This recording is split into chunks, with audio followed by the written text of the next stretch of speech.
Tonight. There's a really big shoe tonight. A really big shoe tonight. Well, welcome to the second annual meeting of the American Foregut Society. My name is John Lippman. I'm president of the American Foregut Society. I'm here with Reg Bell, chairman of the board.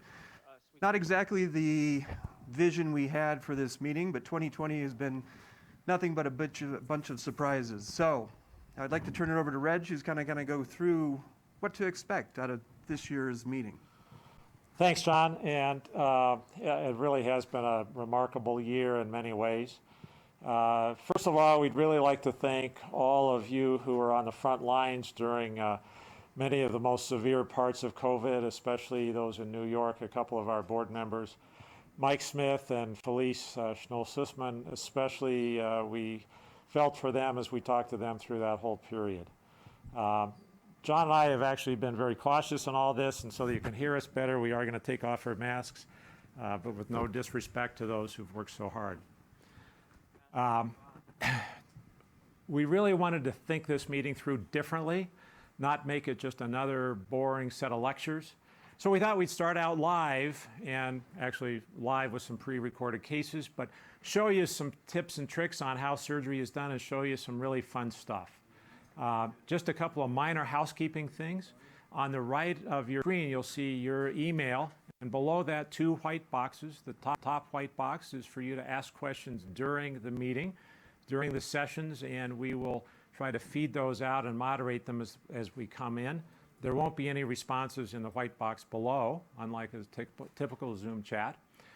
Secondly, if you have other questions during the meeting for kind of any specialty, well, not any specialty, but anything within our specialties, feel free to email expert@foregut.org, and we will try to farm those questions out to various faculty who are expert in that field. And if you have case presentations, put them in an email to expert@foregut.org, and all those will be posted on the AFS Facebook collaboration, which is kind of a unique opportunity for you to interact with experts, which is often not possible when you go to in-person meetings. So with that, I'm going to turn things over to Ken. Ken Chang at UCI is a fantastic therapeutic endoscopist. He's going to do a Z-poem. Then we'll head off across the country over to New York, where we're going to get a poem from Winthrop, from Stavros Stavropoulos. And then we'll have a couple of other cases, a cryoablation of a squamous cell dysplasia by Felice Schnoll-Sussman, always a difficult name to pronounce. And then I'm going to go through a robotic paraesophageal hernia with an anterior fundoplication. That's session one. And so without further ado, Ken, take it away. Hey, Reg. Hey, John. Hey, Ken. Hey. Thanks, guys. So let me introduce our UCI team, and then we'll present the first case. So to my right is Dr. Brian Smith, foregut surgeon, associate professor. He's one of our foregut surgeons on the team, and he'll be our in-room moderator. Next to him is Peter Sawa. He's my advanced fellow. Jocelyn's to my left. She's our tech. Eliza's our RN. She's helping out. Chris is our fellow running the vaccines. Diego's our CRNA. So this is the team, and we're happy to show you this case of a Z-poem. So Peter, can you please present the case to our audience and AFS board? Yes, thanks, Dr. Chang. Good morning, everybody on the West Coast, and good afternoon on the East Coast. So our first case is an interesting dysphagia case. And we can show the PowerPoint as well. Thank you. This is a 77-year-old female with a history of progressive solid food dysphagia for about 3 years. It's associated with nocturnal regurgitation of food, and she had about a 20-pound unintentional weight loss during that time. You can see her past medical history: anxiety, depression, chronic lower back pain, hypertension, osteoarthritis. You can see her medications there. So her initial workup, she had a video swallow, which showed a posterior diverticulum consistent with Zenker's, which filled with each progressive swallow. She had no laryngeal penetration. EGD at that time showed a medium-sized Zenker's diverticulum, and she did have savory dilation to 18 millimeters with no improvement in her symptoms. So today our plan is for a ZPOM. Let's go to the next slide. You can see a picture of her swallow. This is her barium esophagram. As you can see, there's about a 2.5 centimeter posterior diverticulum. You can see the cricopharyngeal bar there. It's very important to review the video yourselves because sometimes you can get a misdiagnosis of Zenker's when it's actually a Killian-James diverticulum, which is a different anatomy. It's more anterior lateral. And it's not above the cricopharyngeus, it's actually just below the cricopharyngeus. And the recurrent laryngeal nerve is something that could be injured if you're tackling a Killian-James. So it is important to know ahead of time if you're dealing with a true Zenker's or a Killian-James. Here we've confirmed it's a true Zenker's with a very tight cricopharyngeal bar. Okay, so we can go live to the room and the endoscopy. Okay, so we're going to go big on the endoscopy and small on the in-room. Thank you. All right, I'm going to start. I'm going to put the scope down. I have a little cap, which we use to do our ESD. Here you can see, obviously, the ET tube. We're in the hypopharynx. So here we are. I've made some quarter remarks just to save a little time. But this is the cricopharyngeus bar, the septum, right in the middle of the screen. To the left is the sac. This is the diverticulum. It's about 2.5 centimeters length. It's about 3 centimeters wide. So it's about a 3x3-ish size. I made some quarter remarks so I know where the midpoint is.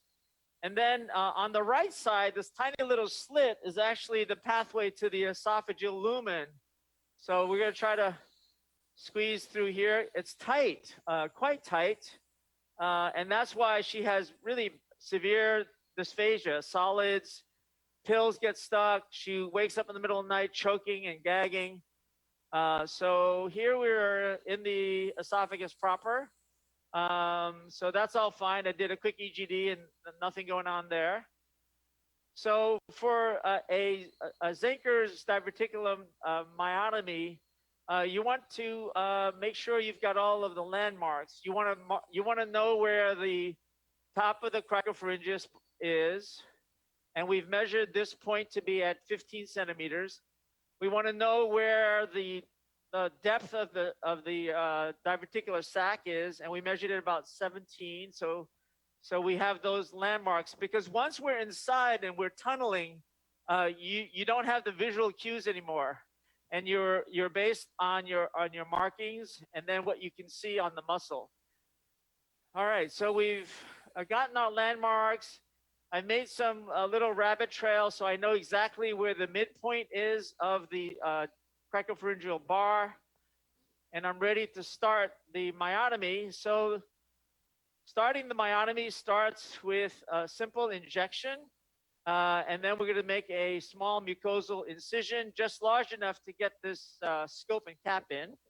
So Eliza's going to hand me the injector. This is a very nice 25 gauge injection needle that has a coiled sheath. And I'm just passing that down. Needle out. All right, so I'm going to get the needle in place. I'm going to move right to the top of the septum. So this procedure has been iterated. We used to just cut the septum with an endoscope, and then we started tunneling 2 to 3 centimeters proximal. Now we're doing short tunnels right at the top of the septum. So we're going to go ahead and inject right here. Inject. Stop. Yeah, that's good enough. Get needle back. Okay. So just a small injection, and then now we're gonna go to the eye knife. This is the Irby hybrid eye knife, which is a it's a straight needle.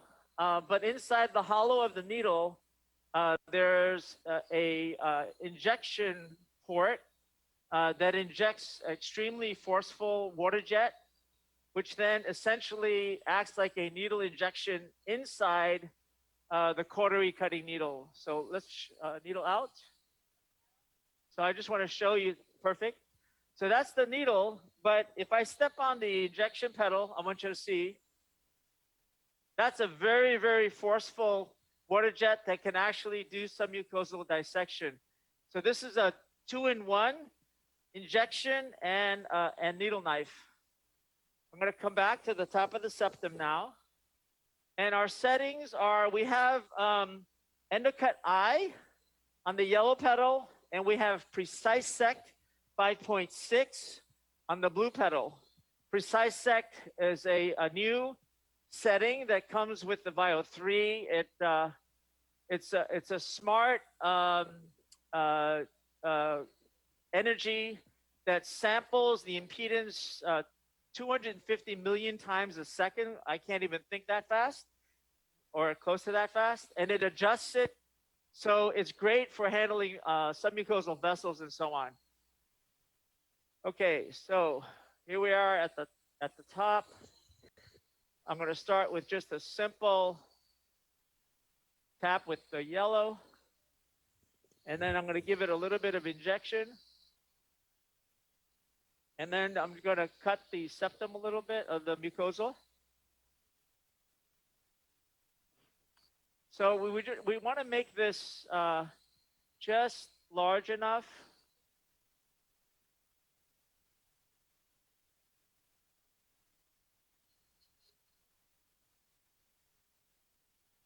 Okay.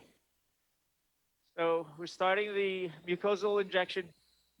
We want to make it just large enough to accommodate the cap. So now I'm cutting towards the septum.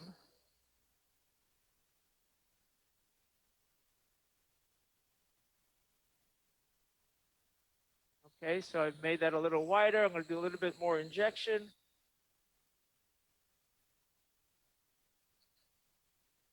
And then I can alternate between for the precise sec and the endocut. So the idea is just to slowly, gradually open it up until I can see the septum.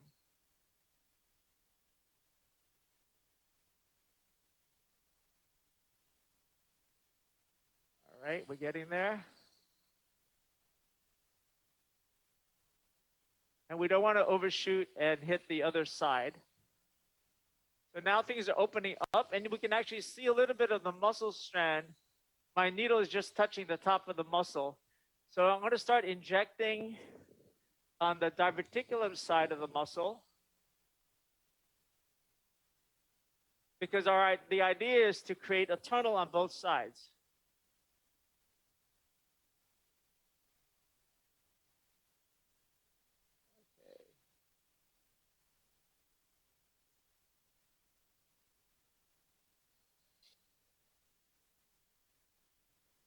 Okay. And I can flush here. So now we nicely have exposed the cricopharyngeus muscle, which you can see in the middle. And we've got a little bit of submucosal fluid going on just to the left of the muscle, which is right here. So what I'm going to do now is I'm going to do a little bit of myotomy just to help loosen things up a little bit. Here we're using precise sec.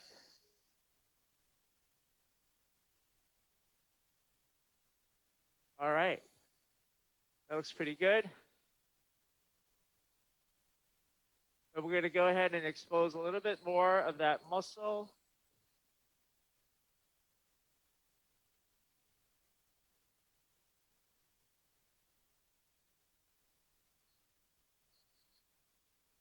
All right. So we're almost at the point where the cap can fall in. So this is the muscle right in the middle here. And I'm going to do a little bit of submucosal injection on the esophageal side.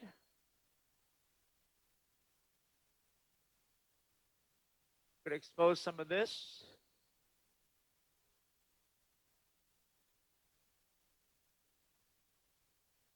There we go.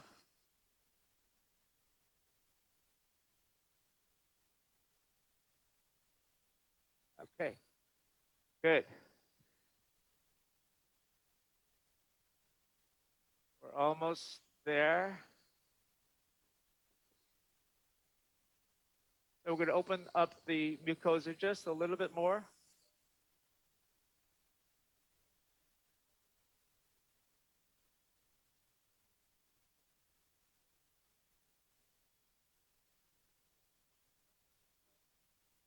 All right.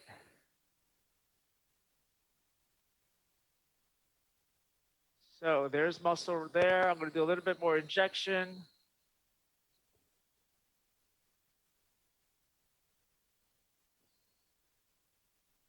I'm going to do a little bit of myotomy now.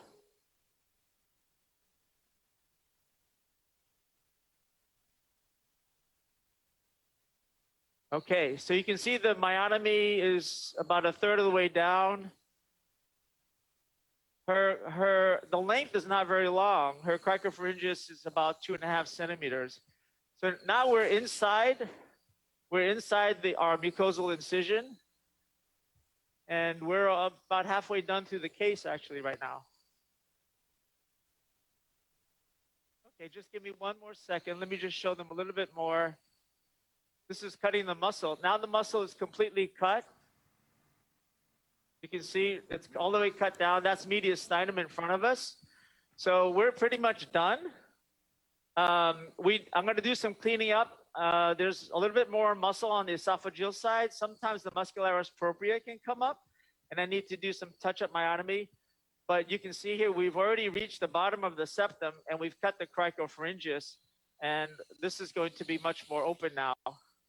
There's little resistance at this point. So we're going to switch out, and maybe you can come back when I'm close to the end, but I just need to do some touch-up. But I just wanted to give you a sense of what that looks like. And it's really a very elegant and relatively short procedure for us. Thank you. Beautiful work, Ken. Beautiful work. So at this point, we'll switch over to Winthrop, and Stavros Stavropoulos is going to continue. He's just started a poem, and he's going to take us up to where he's been and take us forward. So Stavros, over to you. Hello. It's good to be with you, even virtually.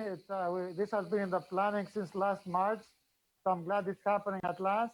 Let me introduce the team. This is Steve, Tashina, our anesthesiologist, Dr. Takalov, and my advanced fellow, Tarek Al-Ansari, who did a lot of the background work on this. So we're going to show a poem. You'll see from the history, hopefully, in the next few slides after we say temporarily goodbye from the room, but we are ready here. I just did the opening to the poem because I'm trying to fit the entire poem, if possible, in my 12-minute allotment. Let's see if that's possible. But you'll see it's a sigmoid patient with type 1 achalasia. So we can quickly do the slides so we don't lose any time from the live procedure. And I hope you heard all that. Yes? Did it go? Did you hear it?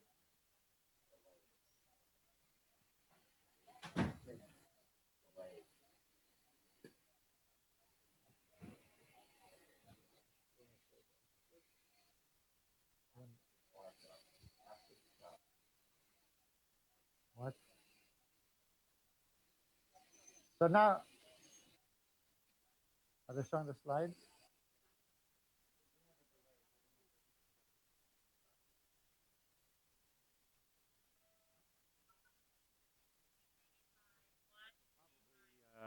The key element in all this.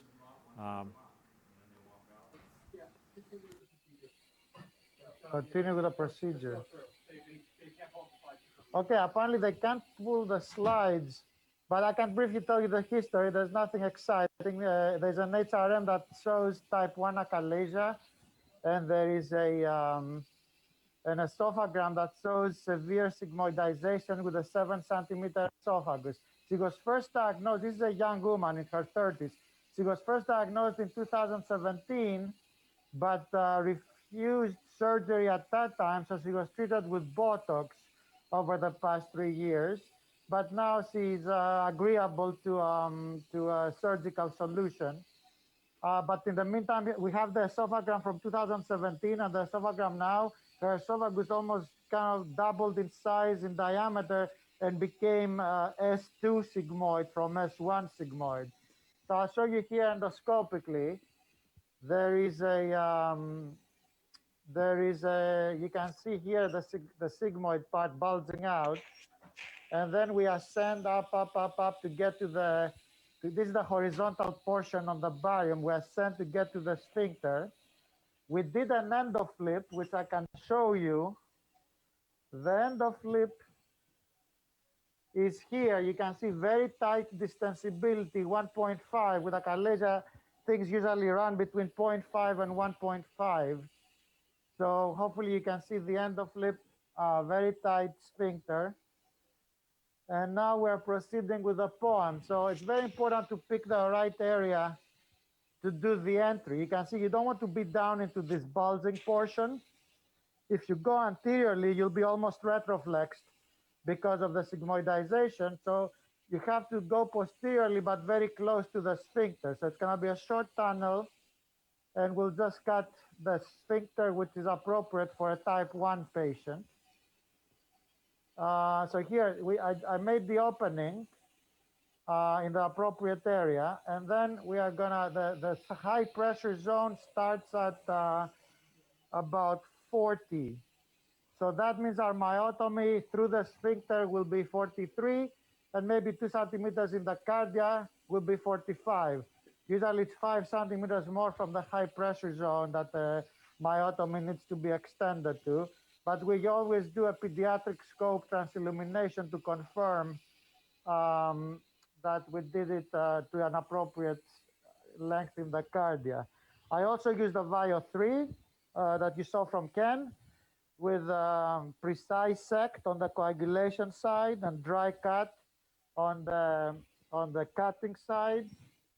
As you can see here, we're beginning to get close to the sphincter, so things get tight. I kept this part because it's the most challenging for you. And then we're cutting very near the sphincter now.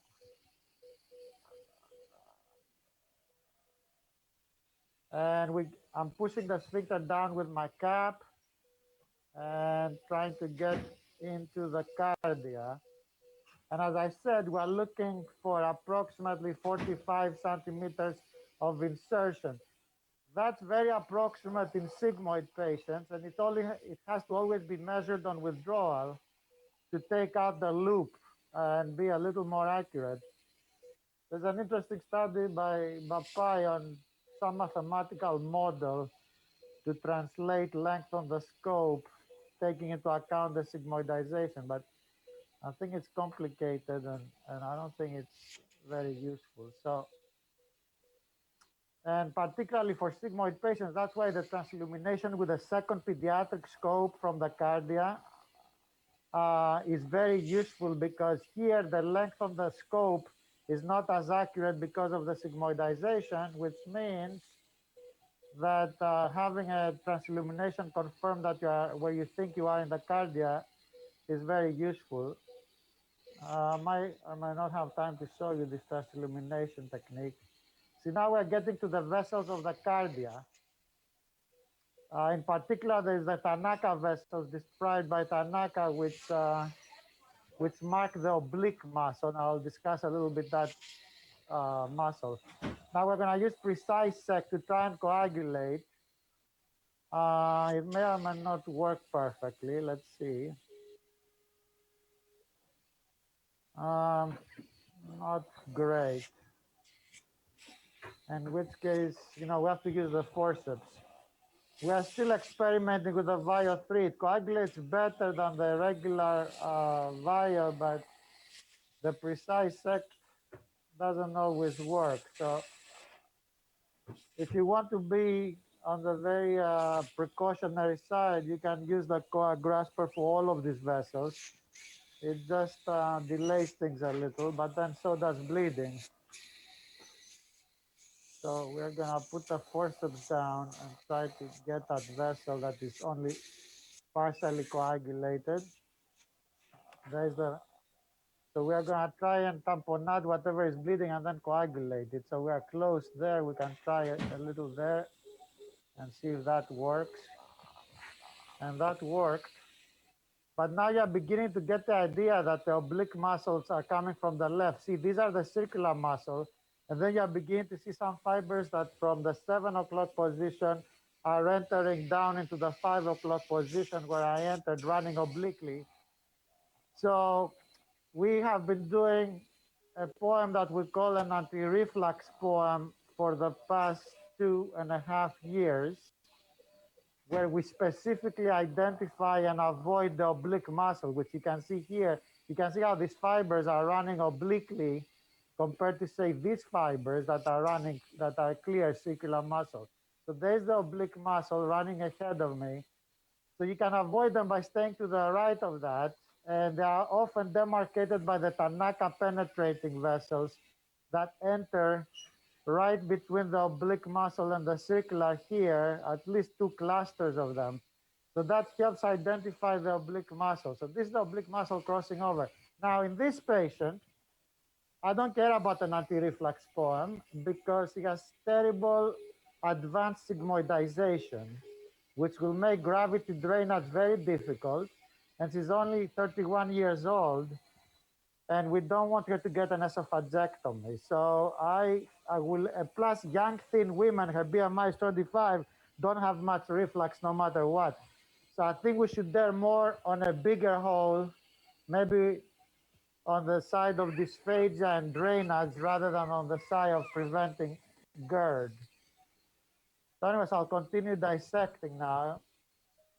And again, trying to stay to the right of the oblique muscles.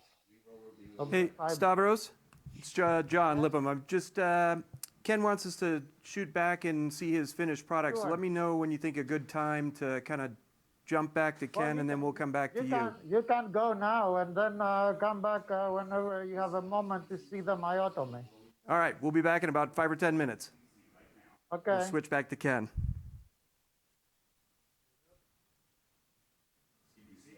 All right, Ken, we're back with you. That looks pretty impressive. Okay, yeah, thank you. I just wanted to show you, we've been waiting a little bit, but anyway, so we did the initial myotomy with the main cricopharyngeus, but there's always a component to my right of, this is part of the cricopharyngeus, but it's also in contiguity with the circular muscle of the esophagus.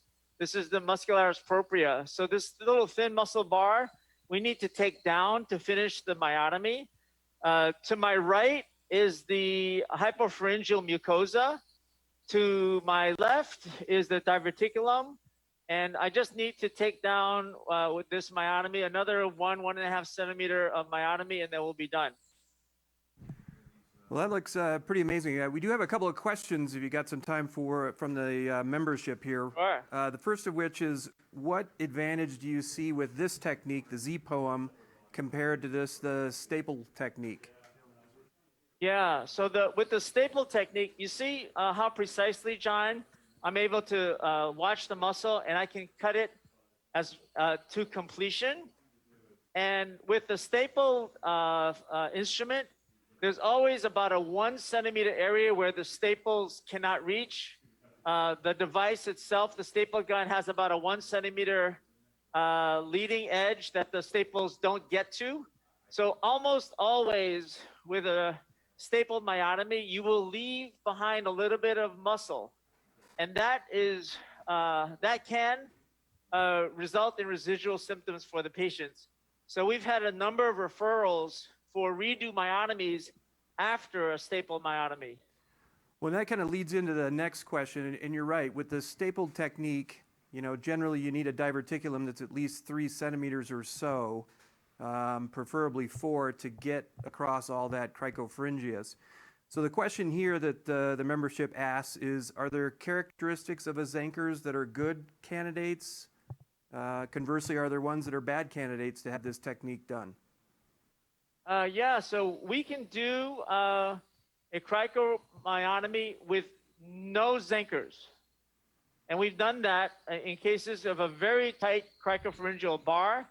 The Zenkers has not formed yet, but the patient has severe dysphagia. And that is difficult to approach with a staple approach. But with this approach, we're not dependent on the diverticulum.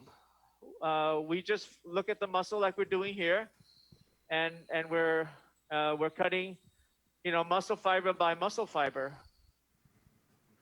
All right, well, great. Now, a couple more questions. One is, does leaving the diverticulum behind, quote unquote, or I guess you're really creating a larger diameter esophagus there, does that cause any problems for the patients? Or what are the symptomatic outcomes, I guess, is really the crux of the question. Yeah, so we do leave behind a little bit of skin flap, so to speak. We try not to leave a lot because that could result in some residual symptoms. Hold on, I'm trying to walk and chew gum at the same time. Speaking of which, is that a Prilosec over there on the down on the right side there?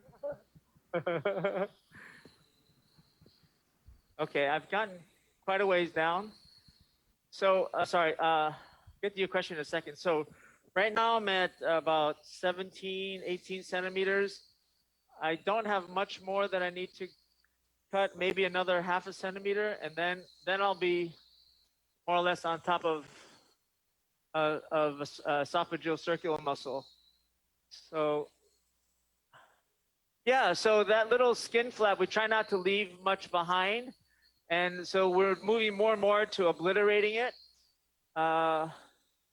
And most of the time, that little skin flap will resorb, because once the patient is swallowing again,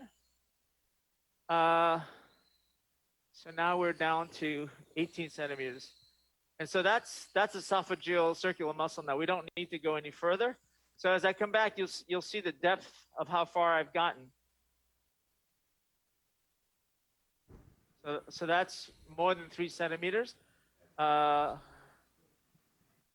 then if we look at the sac itself, to the left is the sac. There's no more sac. That's the bottom of the sac, John. Wow, that is pretty impressive. Where did Yeah, it go? and then when I close this, the sac is gone. Well, that is really impressive. So that's it. Well, I guess last question here from the membership is complication rate. What have you seen or what have you heard of with this procedure? Yeah, so there's about a 3% complication rate. I've heard of perforation. I've heard of infection. If I were to violate the diverticulum to my left, and if I were to keep cutting to my left where I'm pointing my knife, but to the left of it, I get to what's called the buccopharyngeal fascia. If I violate the buccopharyngeal fascia, that's danger zone. That's where you're right above on top of the spine. And if that's a closed space, and if you get an infection there, that's a bad abscess. We've not had that, but that is a potential if I cut too far to the left. But I'm staying way away from that. I'm working on this side. And so it's very, very controlled. The clips that we use to close, the patients miraculously don't feel that. They stay overnight. We get an esophagram tomorrow, and we discharge them on PO antibiotics. Well, I guess that brings me to my last question. I said the last question was my last one, but I lied. I do that a lot. What is the leak rate here with closure? Do you have any sense of that? I mean, nationally, not in your hands, but nationally. Yeah. I don't believe with the Z poem, I don't believe we've heard of any leaks in the literature, certainly not in our series. Very different than when we used to do just cut with a needle knife and cut. We used to cut mucosa, submucosal muscle, and there it's like a game of chicken, right? Because you don't know when to stop. you don't know you've done enough, and you don't know you've done too much until you've done too much. So it's a bit of a game of chicken. Here, I can go too far, and no harm, no foul, because I've got this entire tunnel that I'm going to close over it, and we don't worry about it. So I think this is a much safer approach, John. So I'm not aware of a leak rate with this procedure. Okay, well, we got about 1 minute before we have to go back to Stavros, and so I do have more questions. Apparently, I don't understand what the word last means. So one of which is, if you were to do a barium swallow, would you not see any diverticulum? Would you see a more dilated portion of esophagus there? You would see a very small residual diverticulum, which is this little pocket to the left of me. That will get even shorter when I put the clips on, because the clips will move that over and flatten this little tiny little divot. But that's what you would see on the esophagram, this little pocket. So they may say, oh, there's a 0.5 centimeter diverticulum residual. But that is not really of consequence, because the main pathophysiology is the cricopharyngeal bar. It was too tight, and we've released that. So the patient, even if you had that little imaging thing, it would not affect function. Patient would be swallowing well. All right, seriously, last question, and then we're cutting to Stavros, but, well, maybe last question, who knows. Is there a diverticulum that's too big to be done via this technique? Maybe. The largest I've done is 10 centimeters.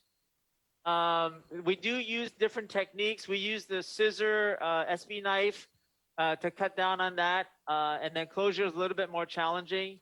I don't know of an absolute limit, but obviously the larger, the more technically challenging, and I think probably the higher the chance of a possible recurrence or residual symptoms, because that sac is so large. Perhaps it needs to be formally resected through the neck. So I don't know. It's a great question in terms of where is our upper limit. Well, that's great, Ken. I mean, I think you're well on your way to putting us surgeons out of business, so I want to congratulate you on that, and I'll be hunting for you later. But we're going to cut back to Stavros now, and I think you want to ask some questions of Stavros? Yeah. Stavros, are you there? Yes. So I'm doing the transillumination as promised. We finished the tunnel, and we did a little bit of a pre-cut on the muscle because it was so tight we couldn't extend the tunnel very easily. So now you can see that we did exactly, you can see where the Z line is there, right, I hope. And then if you push in, you can see we did, this is a pediatric scope, which is 6 millimeters. So we did about 6 plus 6, 12 millimeters, maybe 1.5 centimeters into the cardia, which is pretty good, okay? And I'm gonna go show you the myotomy, but this is exactly what you want to see. And you see the location is slightly anterior.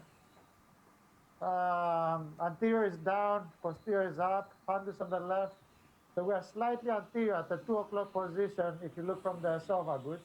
And I'm gonna come back out with a pediatric scope. You can see here, I'm coming out next to the gastroscope that does the dissection, which is in the tunnel. And then I'll show you the view from the tunnel. Yes, thank you, Steve. Oops, sorry. Stavros, what are your results with this anti-reflux myotomy? Yes, you can actually see them in abstract form at the DDW site for this year's DDW. So we matched 116 anti-reflux patients to 116 conventional ones, pulled out of 200 from the 2 prior years, so well beyond the learning curve. So from 2016 to 18, we picked 116 conventionals to match to 116 anti-reflux for every important measure, BMI, gender, duration of disease, type, and whatnot, so perfectly matched. The positive pH studies, we got pH studies on 2/3 so far from both groups, so there's no selection bias. 2/3 had pH studies in both groups. And the positive studies were 70% or something on the conventional and 40% on the anti-reflux. And similarly, there were big differences in the not the Demis score, but number of refluxes and other parameters from the Bravo. So very, very impressive results. And we keep seeing them more and more. Going on the third year of doing anti-reflux. As I said, in this patient, we are not focused on anti-reflux. This is the oblique bundle, starting from here and coming down sideways, going deeper. So you see, no matter what orientation you pick, if you go deep enough into the cardia, you're going to cut it. But in this orientation, you may have to go to 3 centimeters to cut it. In this orientation, you may have to go to something like 2. There's the oblique right here. You're going to cut it for sure, even immediately as soon as you enter the cardia. So now we're staying here, and we don't really take, in this patient, as I said, we are not going to preserve it, so I'm cutting it here, over there. And then, because she needs to have this luster for the remaining 50 years of her life and avoid esophagectomy and further dilation. And she's already end stage in terms of dilation and sigmoidization. So this is, as I said, we did a little bit of pre-cut myotomy while we were extending the tunnel over here where it was really tight. I also do a full thickness myotomy, as you see down to the serota. So here is where the sphincter starts. So now we're going to go back and do the full myotomy proximal to distal. So you can see here, first you find the proper plane, which, as I said, in my case is full thickness, so it's not, that's the longitudinal fibers, but we go deeper than that. See, we inject a little with a hybrid, and then go through the longitudinal and do a complete myotomy here. So Stavros, when you do the full thickness technique, are you going often through the advent tissue? Do you get pneumothorax? Do you have to decompress the chest? How does that work? No, you want to see this membrane here, which is the pleura in the chest and I guess the peritoneal membrane in the abdomen. We don't breach it. See, we just inject. You can use the hybrid to inject here in sort of like a subserosal plane. That makes you see the vessels that are lurking there. You see the big penetrating left gastric vessels there, so you avoid them. And also you can do a full thickness resection like this while preserving that membrane and not getting any CO2 anywhere.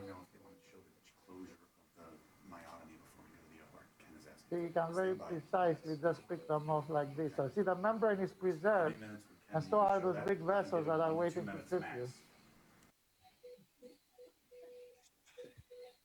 So Stavros, have you switched over to doing this this anti-reflux procedure pretty universally now, or do you use it selectively? Yes, I use it on anybody where I think the calculus favors less reflux than less dysphagia. Not in this patient I'm doing now, but if you have a obese middle-aged man who is in the office visit super worried about getting a lot of reflux after the poem, and who is already in his 60s and his expected survival is until 80, then you should do anti-reflux. He's gonna get still a Necker score of 1 or even 0, but without much reflux. But if you are worried like her that drainage is gonna be very poor because of the sigmoidization, I think you have to favor a bigger opening and, you know, the hell with reflux, basically, because we are PPIs. And that's what I did on her. I mean, she's 31 with a 7-centimeter sigmoid esophagus. So we really need to give her a big opening. And then if she has to take PPI. And Stavros, globally, how often do you end up having to send a patient for a partial fundoplication to control the reflux? Overstitch. How often do I have to send a patient for anti-reflux procedure, you said? Yeah. That's the full thickness myotomy here, right? Yep. Up to about 40. let's see inside, 40 is here. So it looks good. You see that? So this is a wide opening. It's not an anti-reflux opening. It looks nice. So I'm going to switch you the opening. So our patients, we are about to submit our publication on 610 poems followed for 10 years, and we have follow-up in all but 2.3%. So it's perfect follow-up data on every time follow-up, courtesy of my collaborator, Dr. Modeyal, and my research nurse. So we had 7 patients, I believe, out of the 610 that wanted something more than pills. They weren't refractory, but they just didn't want to take 2 twice a day pills or whatnot. So 4 of them we sent for fundoplication surgically, and I think about, maybe some got to pay, one got a partial Nissen and the other one a door. And 3 of them got endoscopic equivalents, either with the overstitch or we did 1 teeth. And then I think 1, not Muse, but there were 3 endoscopic ones. All of these, the endoscopic at a mean of a year later, and the surgical at a mean of 27 months later, and all this is in our manuscript, we're back on PPIs once or twice, 3 of them, 4, 3 or once a day PPI at a mean of 27 months, and 1 of them was on BID PPI. So it wasn't very successful. That's really impressive, Stavros. We're going to just switch back to Ken, who's going to show us the closure of his cricopharyngeal Z-poem. And it looks like you're going down with an overstitch. Want to wait 1 minute? You can see me close this in 1 minute. We can wait a minute for you, Stavros. Yeah, go ahead. Okay. So this is so here the overstitch, and let's do a 1 minute closure.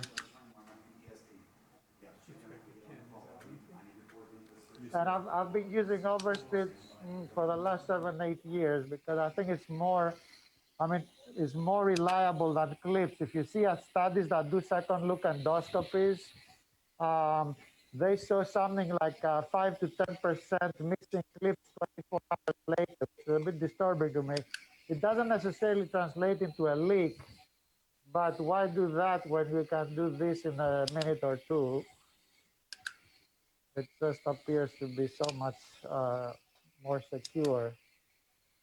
And the cost difference is not really there because the overstitch is $900 and a suture and cinch is another 100, and we only use one running suture, as you see here. Sorry.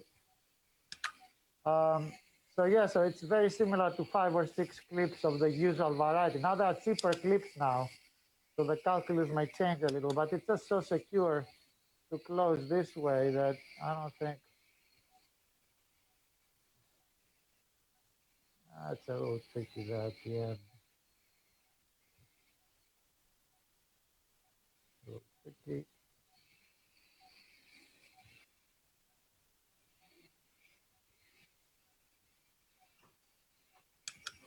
Okay. Okay, we can cinch it now. There's 3 pairs of sutures there. And we'll be done in 5 seconds.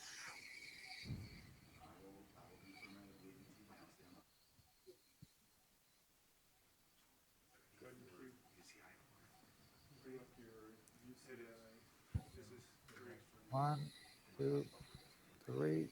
Okay, deploy. And that's it. Well, that's impressive, Stavros. It's John Lipham. I will say you sew better than most of the surgical residents that I've seen lately. Well, we'll keep that amongst ourselves. So I don't want to be hated more than I am already. Well, that was impressive, and I want to thank you for doing that. Great case, and we're going to switch now back to UCI, but this time the OR with Nin Nguyen. Nin, are you there? Thank you. Okay. Now, Nin hopefully shouldn't need no introduction. He's a longtime friend and a internationally known foregut surgeon who's going to walk us through part of the CTIF. I think Ken will be joining him at some point, I hope. Going? Okay. Nin, you there? Hello, We're going to everybody. show the laparoscopic view. Today, I'd like to present a case of a 53-year-old male with chronic GERD and a hiatal hernia who's presenting today Yes. for a combined procedure hear me? with a hiatal hernia and a TIF. Yes. Yeah, we can hear you, Nin. There, I think, are we good? All right, yeah, we can hear you, Nin. Are you there? The patient had a Bravo that was positive with an acid exposure time of 12.1% and a high demester of 41.5. Yes, can you hear me? He had an endoscopy. Yeah, we're just going through your that showed Hill PowerPoint. grade 3, and also an upper GI showed a small hiatal hernia. The patient also had a small segment of non-dysplastic Barrett's esophagus and a positive family history with a father who had stage 4 esophageal adenocarcinoma and multiple siblings with Barrett's esophagus. So we did hybrid APC prior to the procedure. He also had EndoFlip performed in anticipation of today's procedure to confirm no major motility disorder. So we are now live in the OR, and we're going to turn it over to Dr. Nguyen.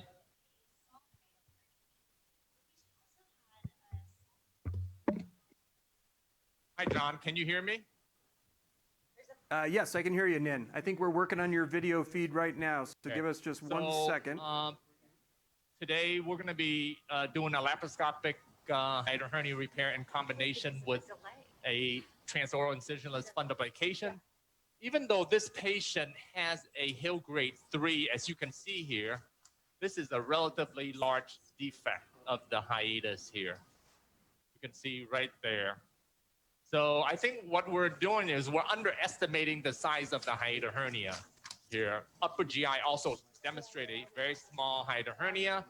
So again, upper GI is not a good modality, and endoscopy, I would say right now, is not that great of a modality for detection of hiatal hernia or crural separation. Hold on 1 second, Nin. We're still working on getting the video feed here, so just give me 1 second.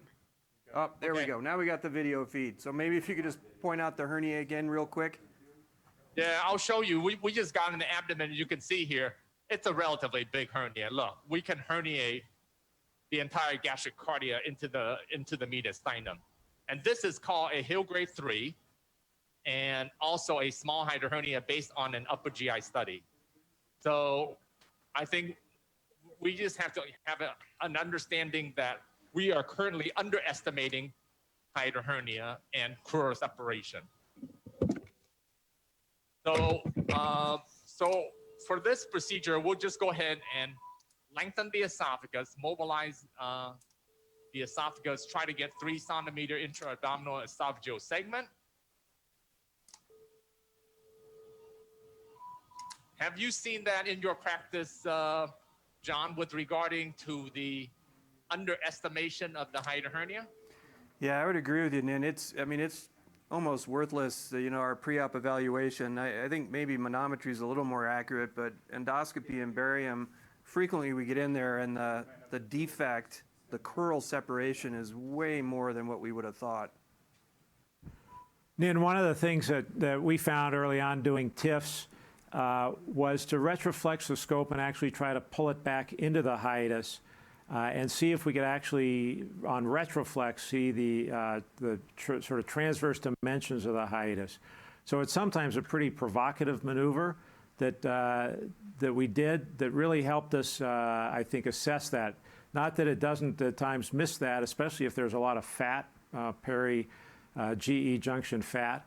But it is something that I think is helpful to really push until, or pull back with the retroflex scope until you start to feel like you're popping into the hiatus and look at the transverse dimensions, because I think the transverse dimensions are really as important, if not more important, than the axial dimension of the hernia. Yeah, totally agree. How long do you, on retroflex view, you insufflate on endoscopy to make sure that you're not missing? A lot of people just retroflex and take a look and then they'll leave. Yeah. How long do you maintain that insufflation? I insufflate until I can start to efface the valve, and then I'll actually pull the scope back so that the retroflex scope is pushing against the hiatus. And I tried actually to pop it into the hiatus. So it looks a little, or people may think it's a little traumatic. There's really never any issue that I've had with it. But it really is more that provocative maneuver of sort of retroflexing the scope, putting it up against the lesser curve, and then pulling it back and trying to open up the hiatus. And oftentimes it's amazing how much bigger it seems in that context.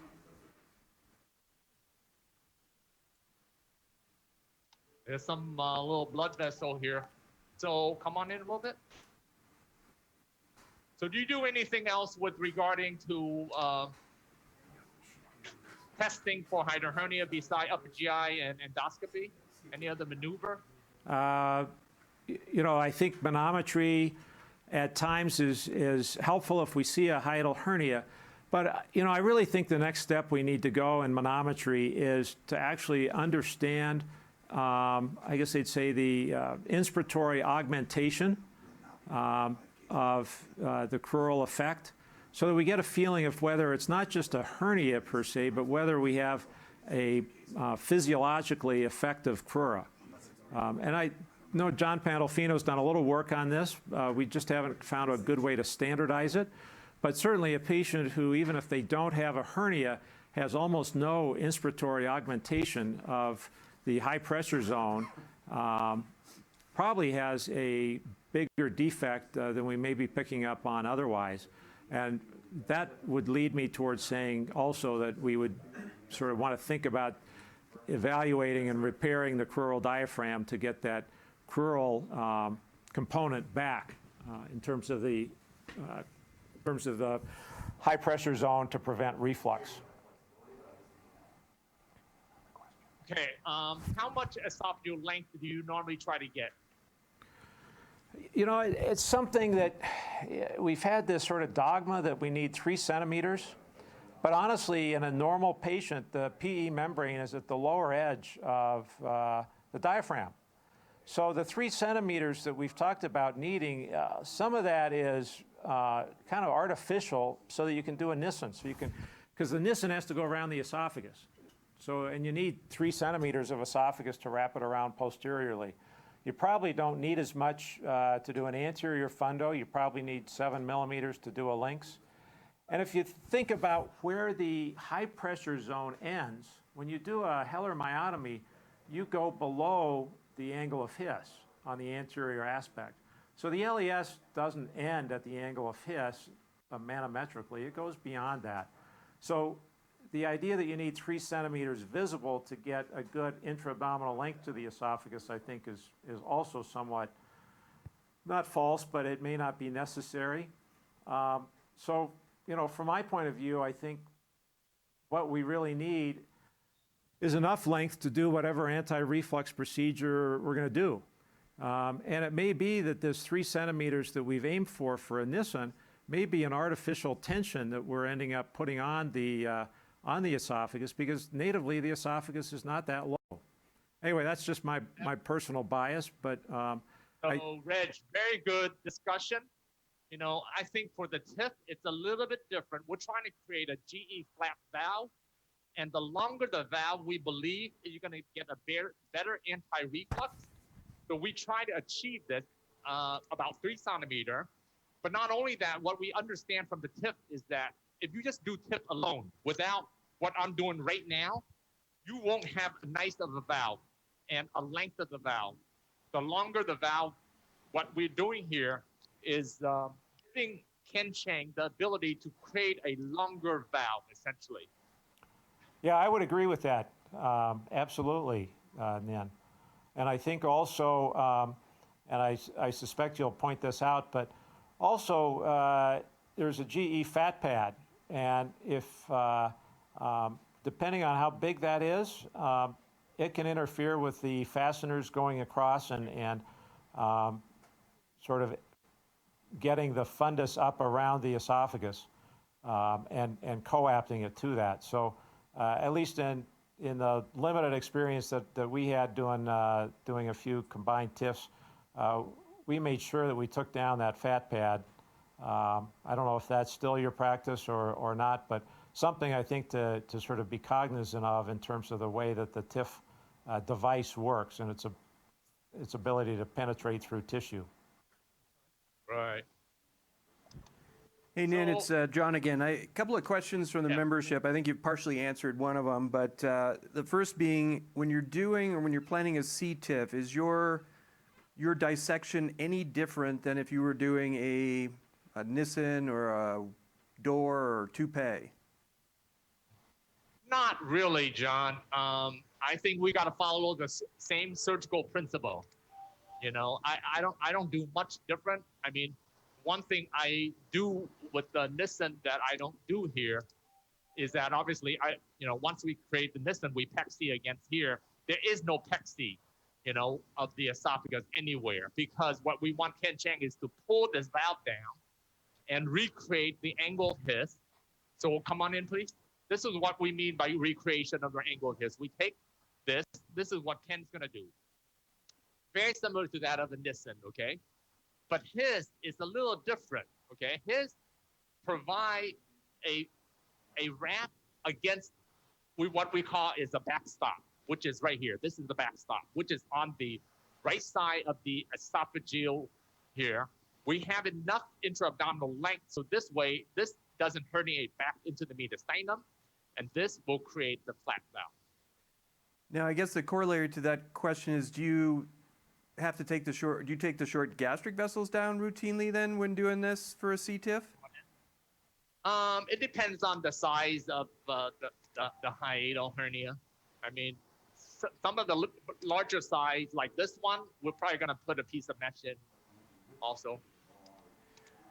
Well, and then the next question, and I swear this is from the membership, not me, but it's the elephant in the room, and I'll just read it. It says, if you're fixing the hiatal hernia laparoscopically, what is your rationale for doing a TIF instead of the lap partial or a lynx? Pull a little bit. Yeah, I think that's a very good question, okay? And number one, I am still trying to learn about the TIF, okay?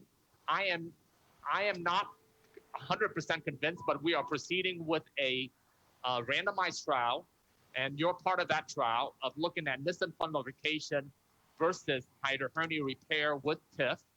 So that remains to be seen, but I think we as a society have to look at this with a little bit bigger picture, okay? Currently, the number of procedures being performed in the US is very minuscule. You're talking about 30,000 anti-reflux operations being done in the US. Majority of patients right now are being treated with PPI. That's what they're being treated with. But these patients, I can tell you that right here, it's not going to control your reflux just because you're on PPI. Look at this size of the hiatal defect here. So whatever we do, as long as we work together and actually move this field forward to get the needed, correct operation for these type of patients, I'm willing to do. So if that takes me working collaboratively with a gastroenterologist, I think that's the way to do it. Another question for you, Nin, in regards to Barrett's. There's really kind of two questions here. I guess one is, any issues, this is a question we always get asked as surgeons, but any issues with Barrett's surveillance after the TIF procedure is done? And would you consider ablating, especially with this guy's family history? Was there any consideration to ablating him before you did this procedure? There is no issue, okay? Unlike the Nissen fundoplication, which is a little tight, okay? The TIF, you have the device inside the esophagus, so really you are not narrowing. We don't ever really see dysphagia associated with the CTIF. We just don't see it. One is a partial fundoplication, and you actually have the endoscope within the esophagus when you're actually doing the TIF. So rarely do you have issues. So when you go back to evaluate for Barrett's esophagus, you should be able to do so. All right, well, let's see if I got any other questions here from the audience. Somebody has a question about what is the best way to measure a hiatal hernia intraop? Do you routinely document, is it the axial disruption of your GE junction? Is it the radial disruption of the crura? What do you think is most helpful? We actually measure both, John. We measure the vertical and the diameter. So for this patient, I didn't actually put in a ruler, but normally we actually do. This would be 4.5 by 2 centimeter wide. So we measure the diameter and the vertical height. So I think that's pretty, I think that's enough right there. And then we'll put a piece of mesh here, and then right away, can you let go? I think this is what the endpoint we want, John. I want this 3 centimeter segment of intra-abdominal esophagus. Yeah, I think that looks good. And I also want to point out that, the hiatal closure is nice and snug. And then John, this is what Ken Chang's going to do. You're correct. Maybe why don't I just do it right now? But right now, this is what Ken Chang is going to do right here. That's called a Watson when we do it surgically. Well, it's going to be a little bit more than that. Remember, the TIF is like a 300-degree rack.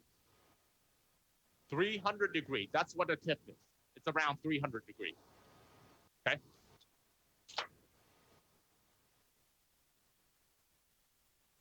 And then now we're just going to put a little piece of mesh in, and then we're ready for Ken Chang. Learn. Let go. So we use a absorbable piece of mesh.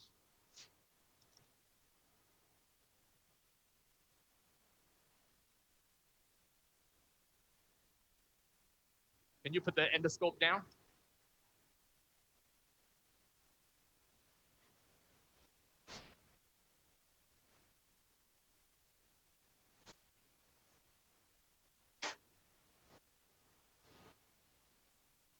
Grab it. And we just laid it against the diaphragm, John. All right, Nin. Well, this was great. Like I said, you got plenty of esophageal length. It's a nice, snug closure of the hiatus. So, if you're done, I think we're going to cut away, and I think we're going to go back. I think to Winthrop for the submucosal case. Are you good, Okay, Nin? great. Yep. Yeah, we're good. Thank you. All right, thanks. Appreciate it.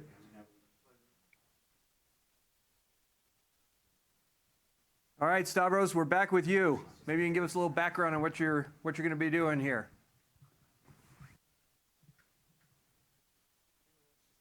I can't. There's a tumor here that has. Well, hold on one second, Stavros. We're having a little audio issue here.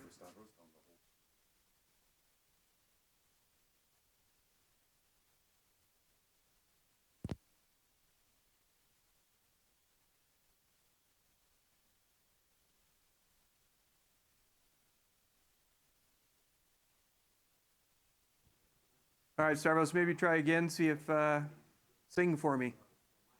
Okay, I'm trying. Oh, perfect. Now I can hear you. Okay, all right. I didn't hear you sing, but I can hear you.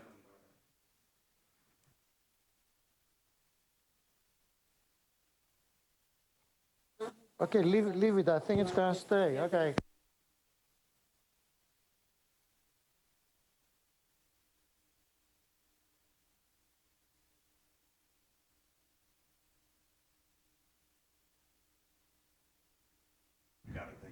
Stavros, we lost your audio again.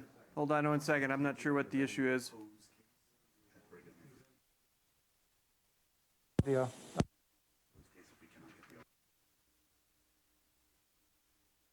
I can't hear me. Now I can hear you. Maybe it's a bad connection on that.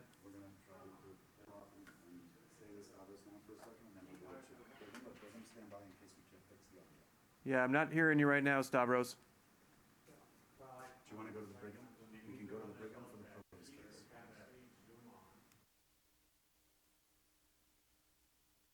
Hey, Stavros, while we're trying to sort this out real quick, we're going to break away and go over to the Brigham just for a few minutes, and we'll come back. Can you hear me now? Yes, now I can hear you. This is a new microphone.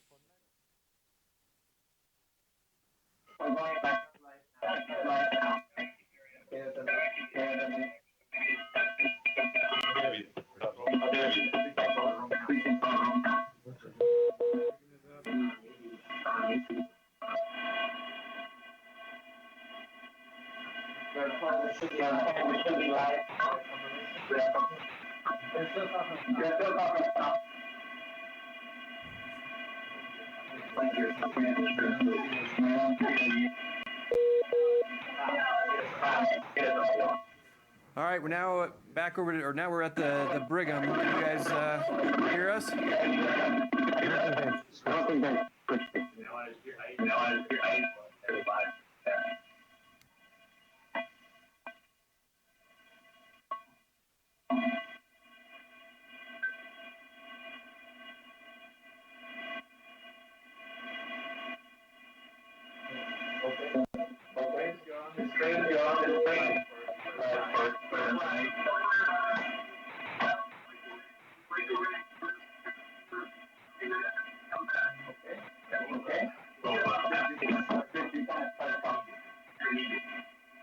Hold on one second. We're having a little audio troubles here also.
Okay.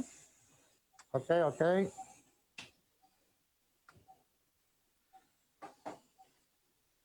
Maybe the cell phone was doing interference, you think? Maybe.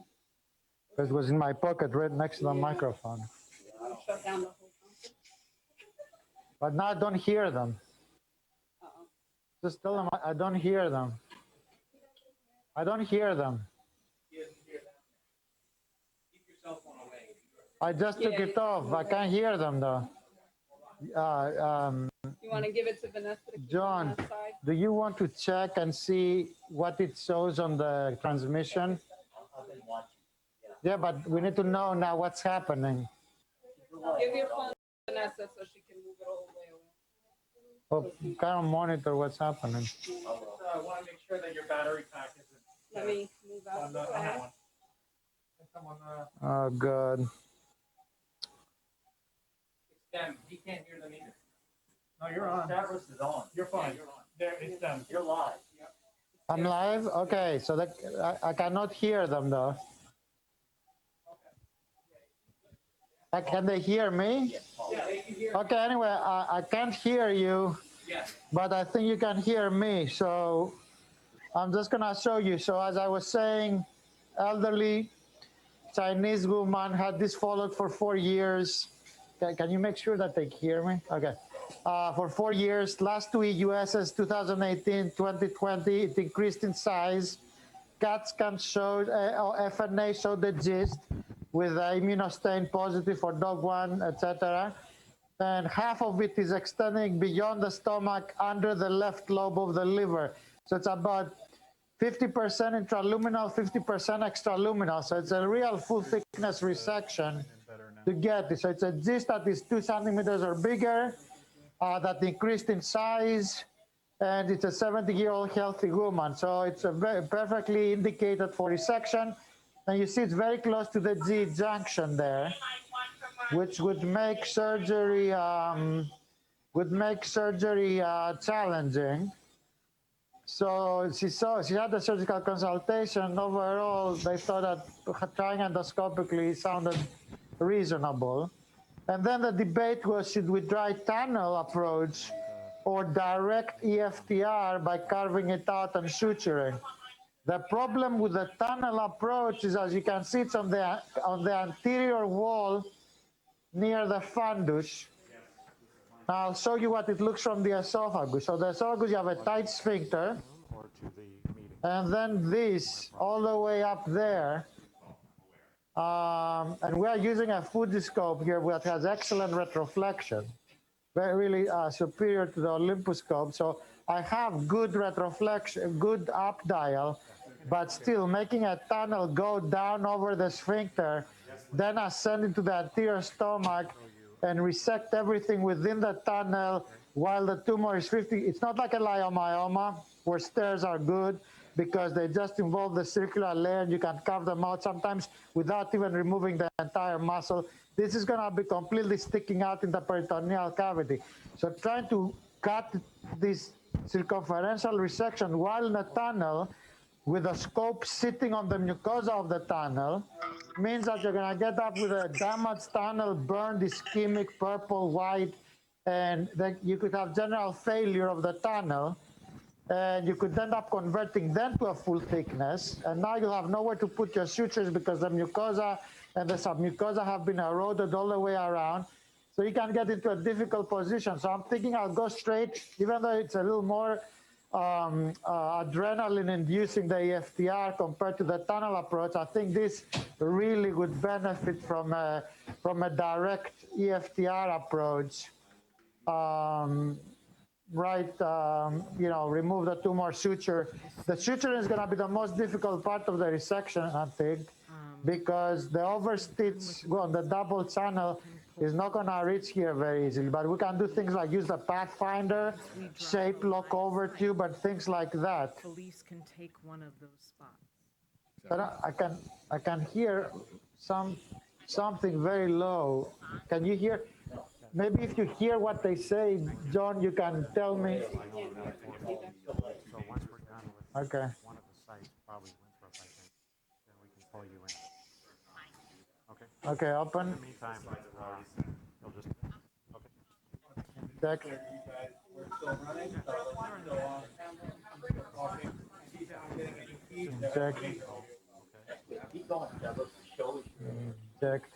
Check. Oh, I'm just holding the phone for you. Hold on. Check.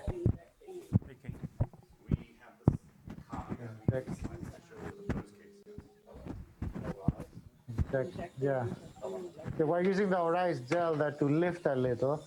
But after we mark, because you see, if we didn't mark beforehand, after the lift, you will have no idea where the tumor lies.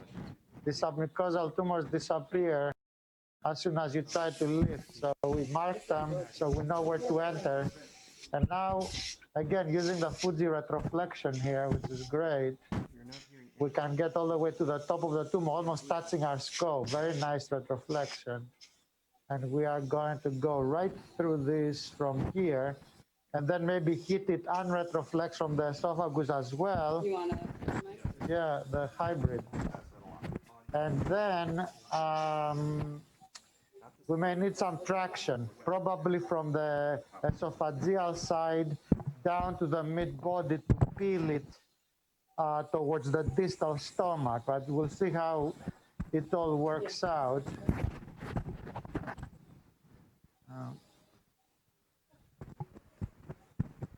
Okay, open.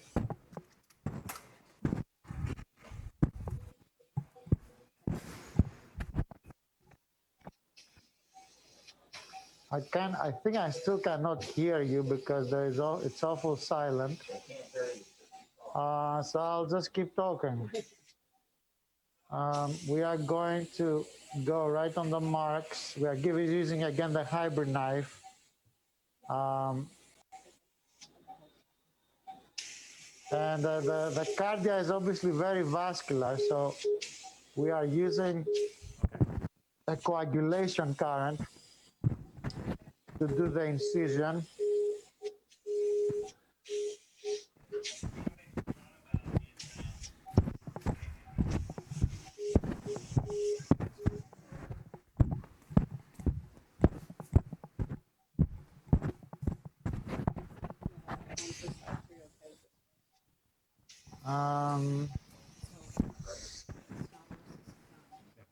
I think it's okay with the spray. So let's connect these incisions now.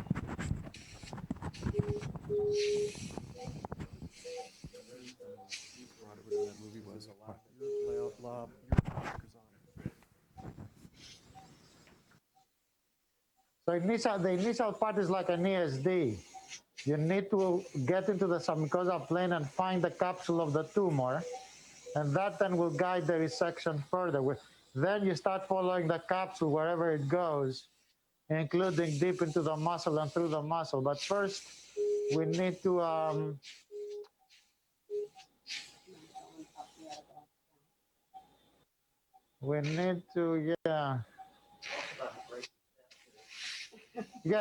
my nurse just pointed out that I was extending the incision higher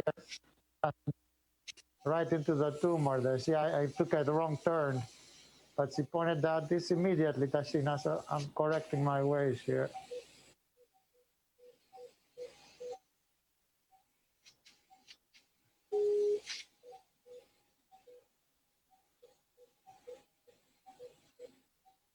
Okay, we're making entry. Tom, can you hear us? I can hear you.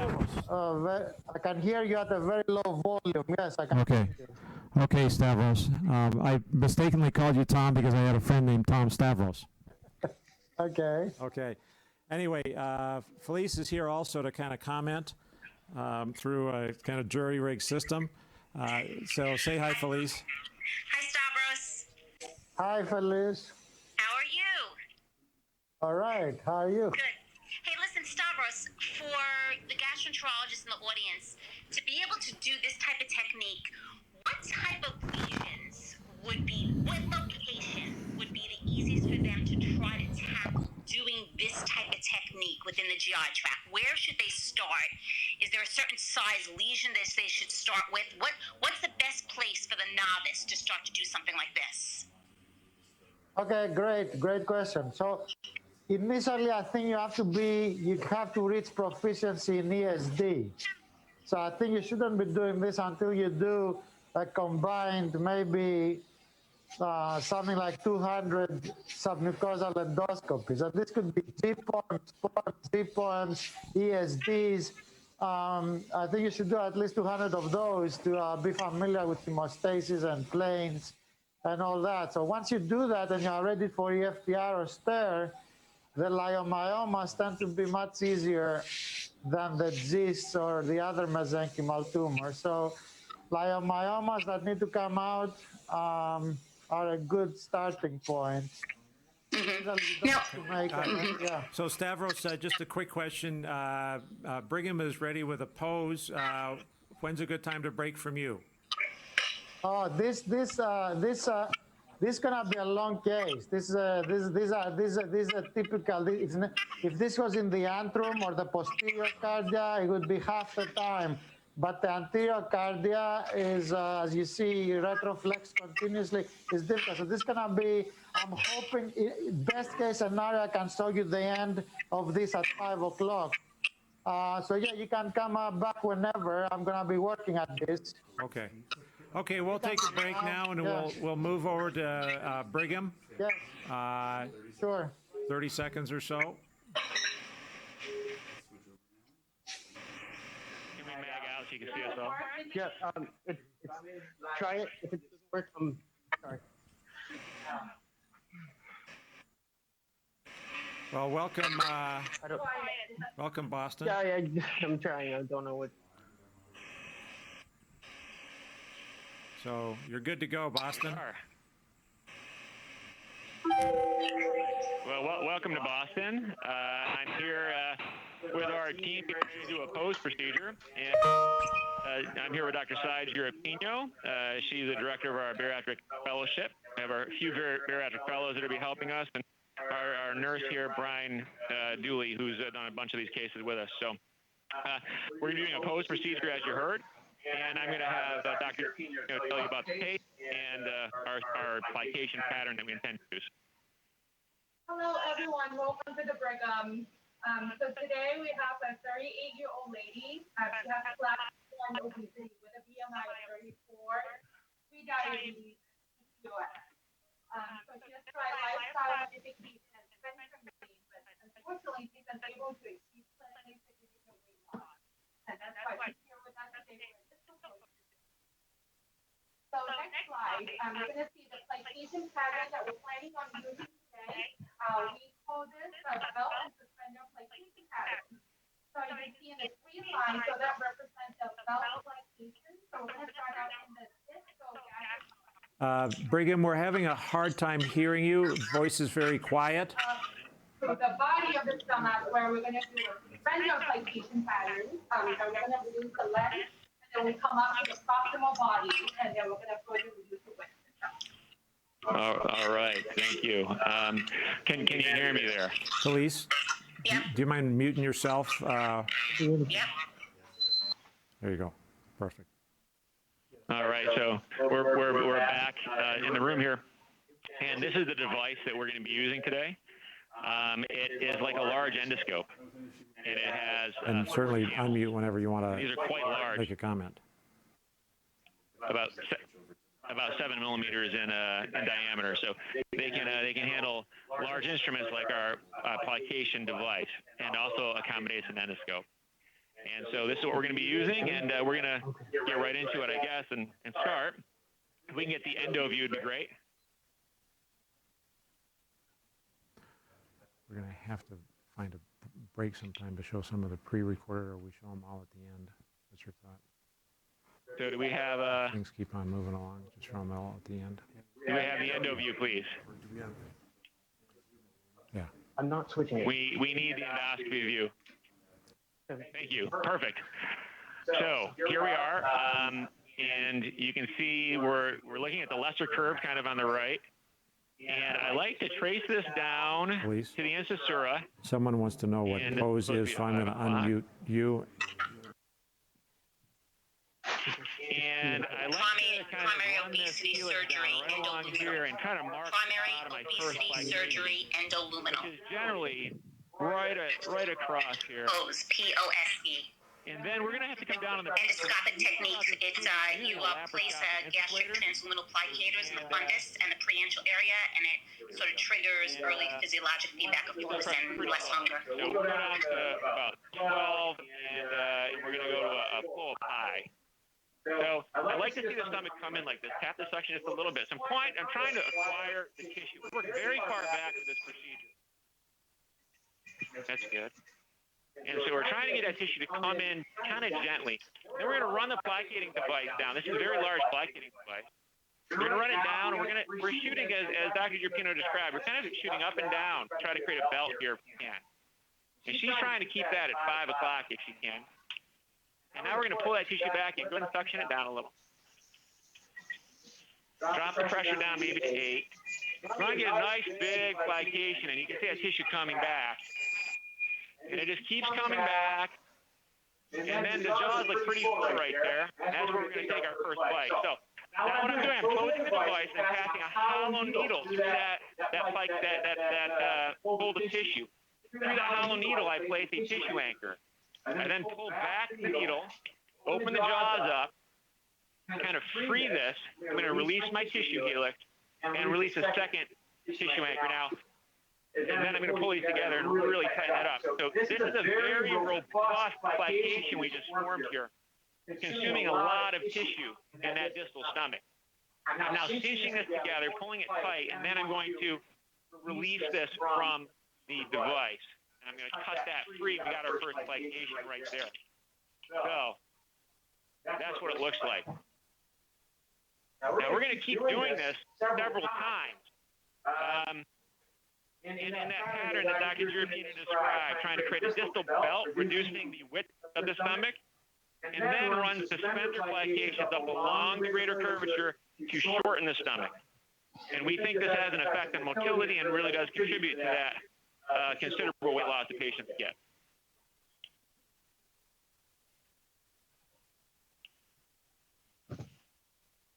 So we're going to do a second plication now.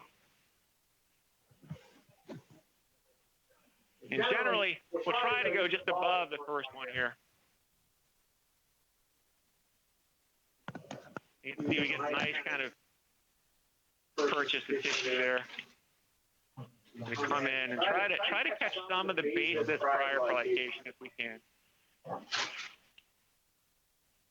It's nice to get on that ridge if you can like that. There we go. That's a big plication.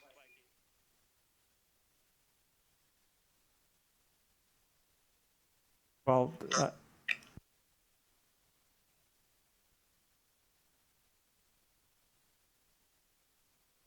So basically, what we're looking at is POSE, which is primary obesity surgery endoluminal, POSE, and it's a procedure, an endoscopic incisionless weight loss procedure that reduces the size of the stomach and then as a consequence can help diminish hunger cravings. And, typically the types of patients that we send this for, just while I'm waiting for them to get into position, are usually patients that don't require an enormous amount of weight loss, but those that usually want to lose somewhere between 25 to 60 pounds. So this is not classically for patients that are the morbidly obese of, needing to lose 100 pounds or more. And as what we're looking through here, this is done entirely through the stomach, no external cuts, and usually it's a quick procedure, basically an hour or so for a patient. ask Dana for the audio. What we're looking at here is multiple folds of the stomach. They're trying to create the folds of the stomach.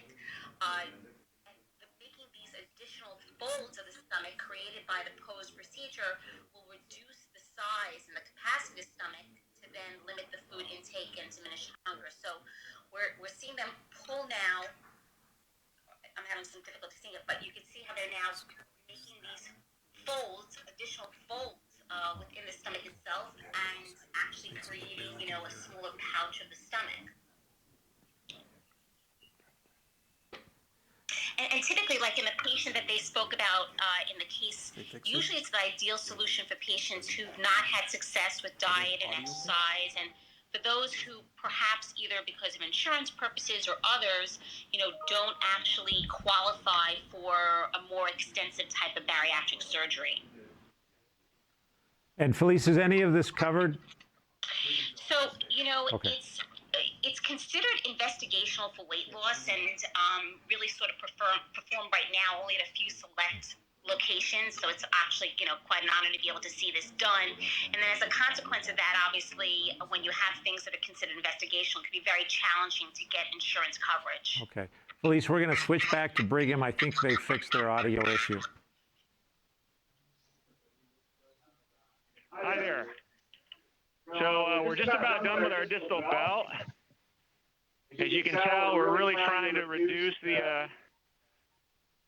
volume of the stomach near the incisura, and that is going to be quite snug. So this is what we have for our distal belt.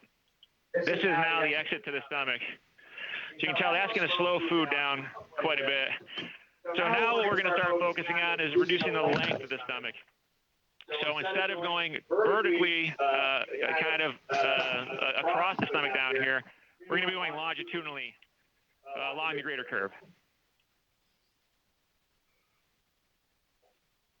And we'll kind of start in this area here, probably maybe a little lower. You have to work quite far away with this procedure, and that's unusual for a lot of what we do.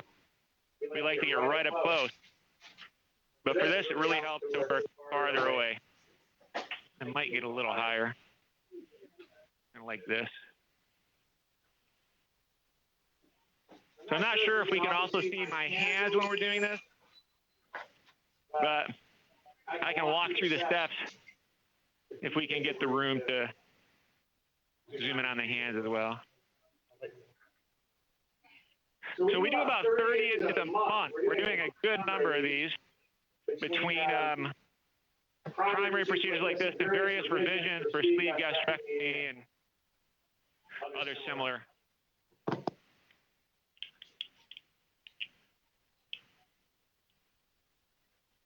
The recovery is rather smooth. It's a lot easier than taking care of someone after a balloon. And the nice thing about this is it's very robust. So you aren't going to be able to vomit out these sutures like you might with other procedures. So people can get back to exercising in short order.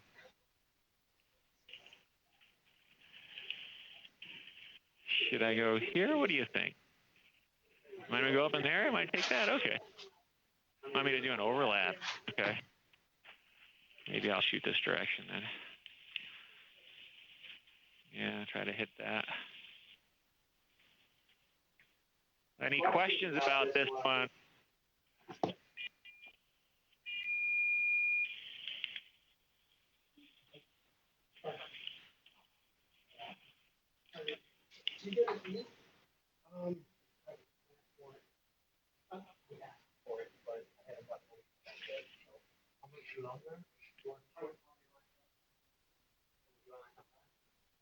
Sure.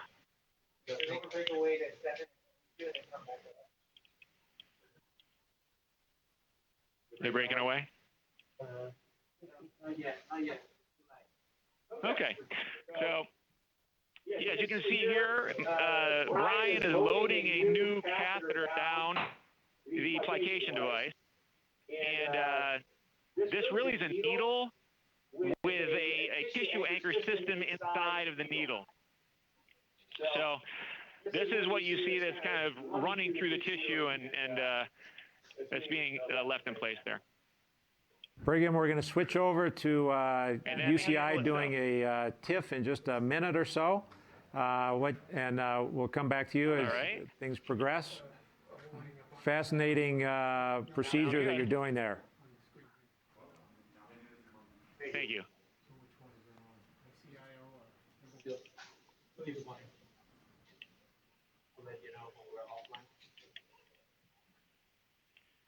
Okay.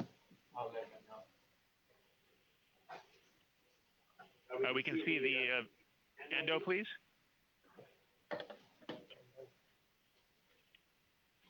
It'd be nice just to do a picture-in-picture with a small room and a large endo.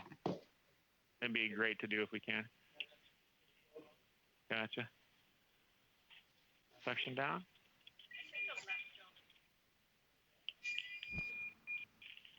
Okay, Ken, welcome back.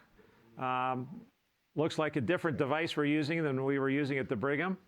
Yes. So glad to have you here. I'm going to also unmute Felice, and even though her voice may be a little quiet, I'll have her make some comments too. Okay, and just to introduce the room, to my right is Jennifer Kolb. She's our advanced fellow. She's assisting me. To my left is Brian Smith, who was moderating the Z poem with me. He's traveling with me today. Jay is our tech. Who do we have? Who else is here? Nin Nguyen is lurking behind me to make sure I do a good job. Deanna's here, who's helping with the audio-visual stuff. Okay, so Felice, are you on? I am, Ken. How are you?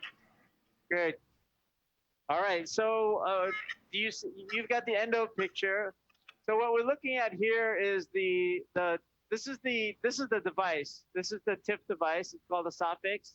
And Nin has done a beautiful job helping to mobilize the esophagus and tighten the crura.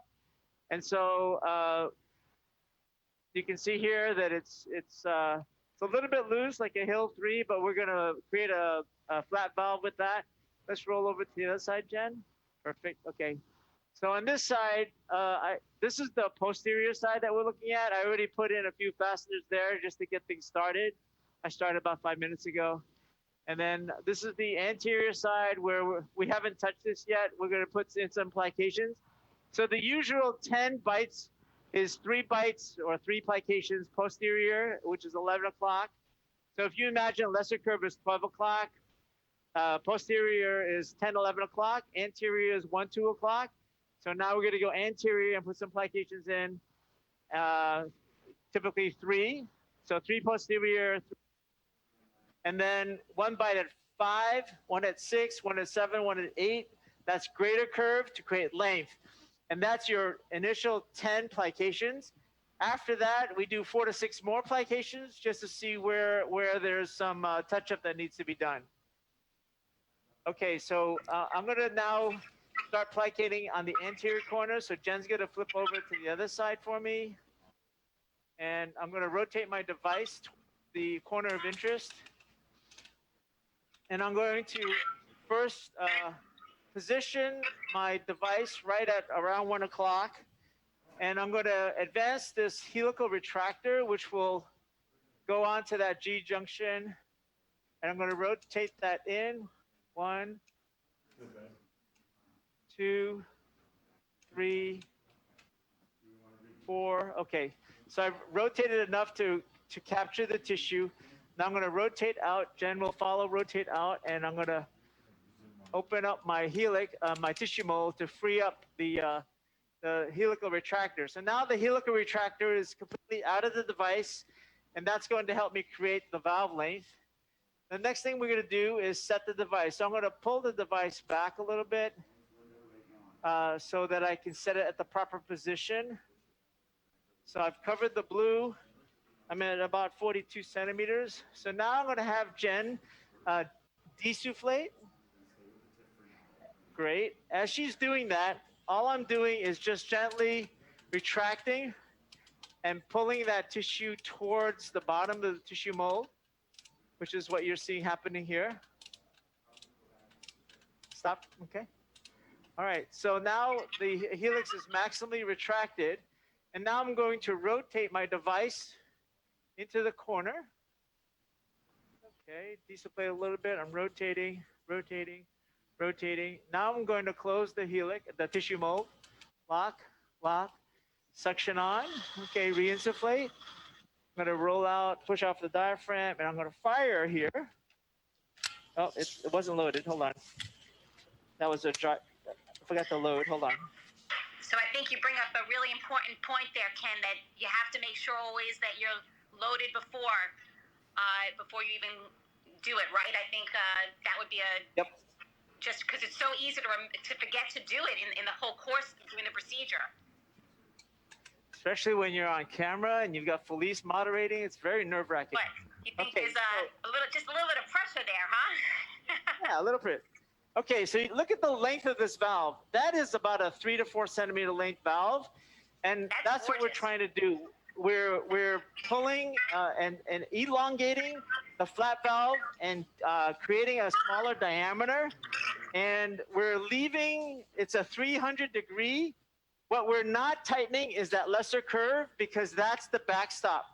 The entire flap valve is going to move towards that lesser curve in the same direction as the crura is moving towards that same place. That's why we don't have as much gas flow dysphagia because the flap valve and the diaphragm is moving in the same direction.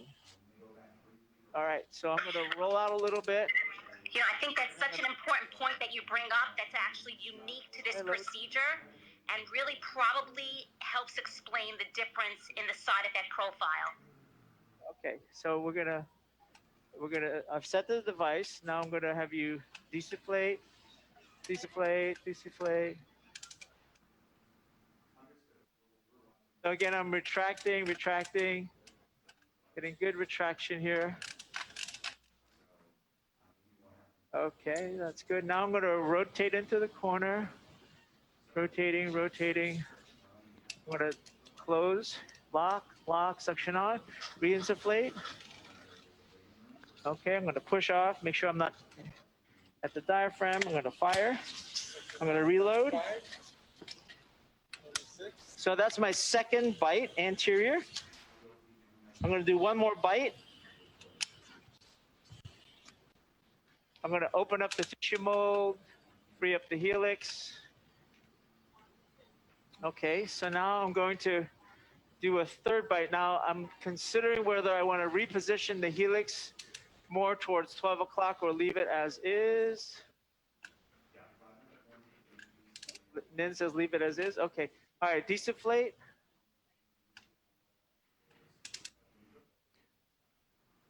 Ken, you're using CO2 for insufflation? Yes. And do you use any additional CO2, or do you just use the CO2 coming out of the Olympus device? Lock, suck. Re-insufflate off the diaphragm. I'm using both. Okay. Reg.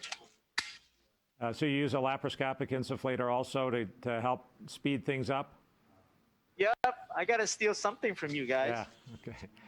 And I think, you mentioned it, but just to emphasize it. So part of the role of the tissue invaginator is to enable the device to stick to the esophagus, and then by advancing the device, you can make sure that you're away from the diaphragm. Maybe not as critical after the esophagus has been fully mobilized, but certainly doing a pure TIF, it's possible, especially at about the 6 o'clock position, to actually trap the diaphragm in between the tissue mold, or as the tissue mold closes, you can trap the diaphragm in between the esophagus and the stomach. And that's not. You can that's see not how good. that anterior corner is now nicely buttressed towards the lesser curve. So now we're going to go. So we did posterior 3 bites, anterior 3 bites. Now I'm going to go to the greater curve. And here my goal is to create length. I'm not going to need to wrap at all. I'm just going to tug on that greater curve and create a maximal length for the flat valve. So I'm going to have my scope, my device position right around 6 o'clock. And so I do want to acknowledge that, the initial papers and so on, Reg Bell was a big part of, and there's even a technique called the bell roll, right, Reg? Yeah. Yeah, and we had the pleasure of writing a chapter together. That was great. Yeah, we did. It was, learning the physiology from and the anatomy from both outside and in. I think is understanding what's outside of the stomach and the esophagus at this point really helps understand what you're doing and keeps it safe. We're going to cut away in just a minute, 2 minutes or so. Okay. So it looks like by that time you'll have desufflated, fired, and people can see what you've done on this greater curve side. So this is a beautiful looking valve you're creating. And I will say that I think there's something that's more symmetric about a TIF than fundoplication. Because it's wrapping internally, it just seems to be a more symmetric procedure. Nature loves symmetry, as we say. Yep. So I fired at 5 o'clock, Reg, and I'm just going to shimmy over to 6 o'clock like that, and then desufflate again. That's right. I'll set my device. I'm going to retract, maximally retracted. I'm going to lock, section on, re-insufflate. I'm going to fire. This is now the second one. We did 5 o'clock. Now it's 6 o'clock. So I've got 2 more, and then I'm essentially done with the initial 10 plications, and then I'll do a few more wherever there's some looseness or opportunity. I'm going to roll over to 7 o'clock now. We're going to desufflate. Perfect. I'm going to close. Lock, section on, re-insufflate. I'm going to fire. And Ken, we have a question from Mimi Canto. Any benefit to placing the fasteners at different levels as opposed to just the circumference? Is there any benefit to placing one maybe a little more superficially, or do you always aim to go as deep, that is, as vertical as or as cranial as possible? That's a great question. I'm going to move my helix over a little bit so I can grab a little bit towards 8 o'clock. When we finish, we'll do, Mimi, like 3 or 4 what we call mid valves, just exactly what you're saying, that we find that putting extra fasteners in creates more points of serosal fusion. So unlike the Nissen and other fundoplications where the amount of sutures and attachments is much less. We're putting, essentially every time we fire, there's two polypropylene sutures that go in. And so 10 fires is 20 sutures. When we go to 16 fires, it's 32 sutures all the way around at different levels and at different places. That's a lot of points of adhesion. That's why years later, the valve looks perfectly intact. Great, thanks, Ken. This is a beautiful job. We're going to head back over to Stavros, but this is really a great demonstration of how to do the TIF procedure. Creates really a beautiful looking sort of super Hill 1 valve. So Thanks, nice Reg. job, congratulations, and I'm sure we'll be seeing you later for some other stuff. Okay, thank you, Reg. Thank you.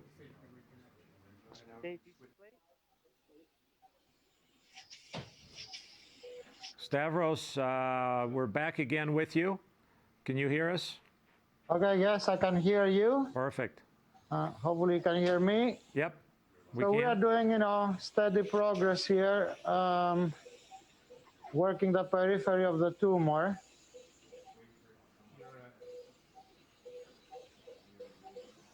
I can show you a big view in a second. So at this point, you're antegrade, not retroflexed, or are you retroflexed? I can't. Yeah, I am antegrade. Okay. But you see the difficulty with the anterior location here. I can barely see it. That's where traction. So I'm planning to put a suture on this edge and pull it down to here to sort of peel it down into my horizon. I was waiting to show you that. I'm not sure. This is going to be changing from a Fuji to an Olympus tower. So maybe we should do it and then bring you back. So there we go. We are beginning to get serosa there. Okay. Right? So this is where the tumor is centered right about there. You can see a little bit its capsule beginning to appear. Obviously, we'll try again to preserve the serosa if possible. But if not possible, then we'll take it. And then we're going to continue both retroflexed and from forward view as long as we can. And if we run into a very slow progress, we'll put the traction, which will involve, the place is a little dirty, will involve putting the overstitch and grabbing the mucosal, submucosal leads here next to the G junction and making a pulley to about down here in the body to sort of peel it from the esophagus down towards the distal stomach. But right now, looks like gravity is doing a decent job. So we might just carefully continue. But now you see the serosa is getting tricky. I may have to switch to a hook knife to gently pull the tumor off the serosa because the hybrid knife right now is perpendicular to the serosa. I think it just takes one micro error and then you have a hole and then you start losing air and then you need to decompress the abdomen and then. So I think let's work a little with a hybrid over here where it looks safer, but down here we may need to switch to a hook knife soon. So we'll try to inject right here and take that little hinge off there. I mean, the important thing is not to soil. So if you make a hole and there's no soil, that is okay. As you can see, the liquid, you try to have the liquid accumulate away from the full thickness defect. Here it goes right here in the fundus, so that looks okay. And the second consideration is you don't want to hit a big artery or other dangerous structure outside here. I'm not sure what this is. Maybe it's the diaphragm, or maybe some surgical input here would help. Is this the diaphragm or liver?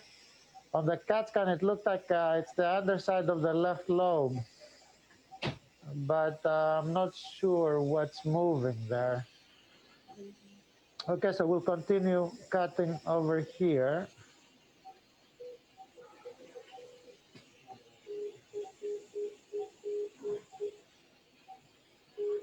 I don't know if you have any questions.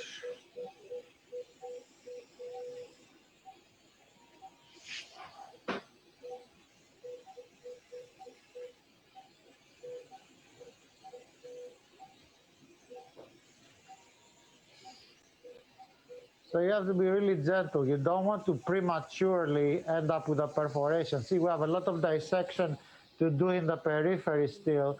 You don't want to be doing that while losing insufflation. So we got to be very careful and work on the more superficial areas and only resort to the full thickness hole as late in the procedure as possible when it's absolutely necessary in order to remove the tumor. So now I'm trying to work this side, and again, trying to preserve the serosa if possible.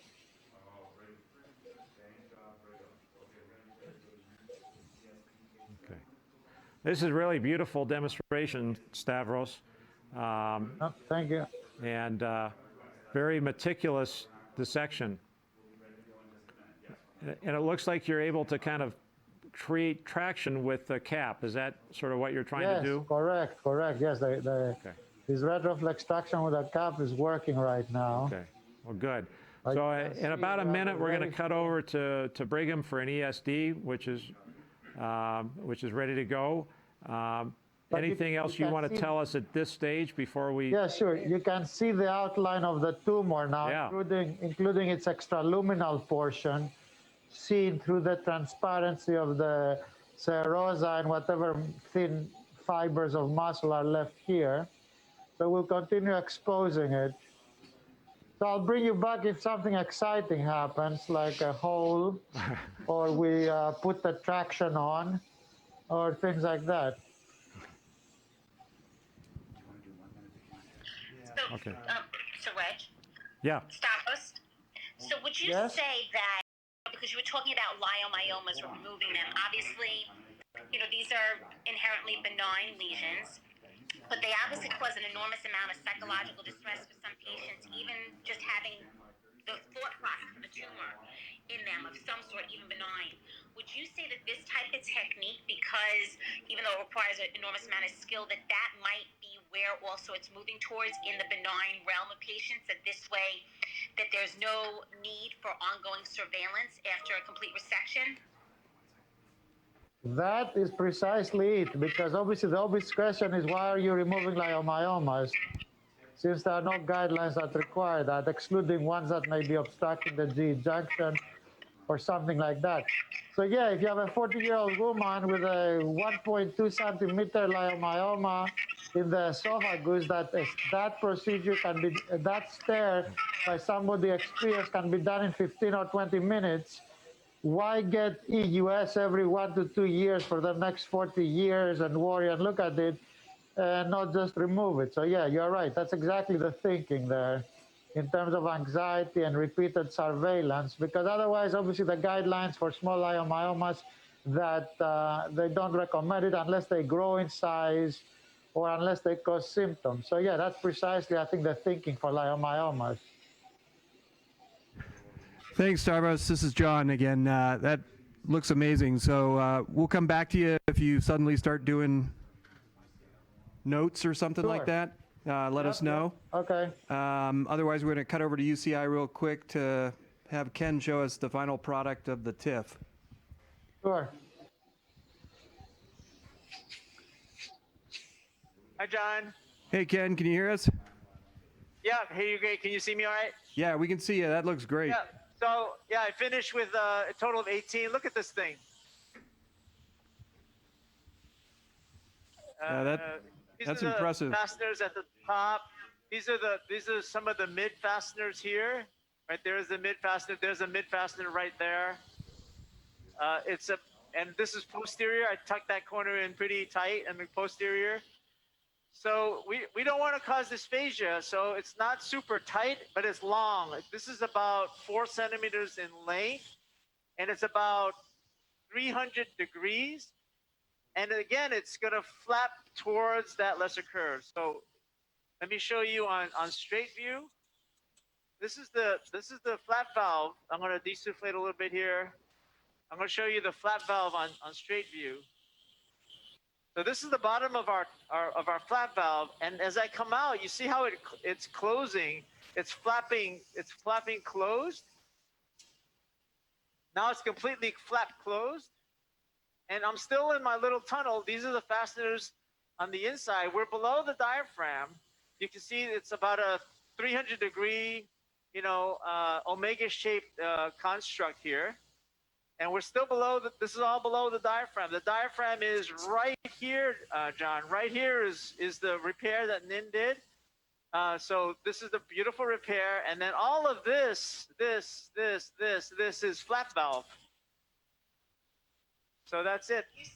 Thank you. I no longer have reflux just looking at that valve.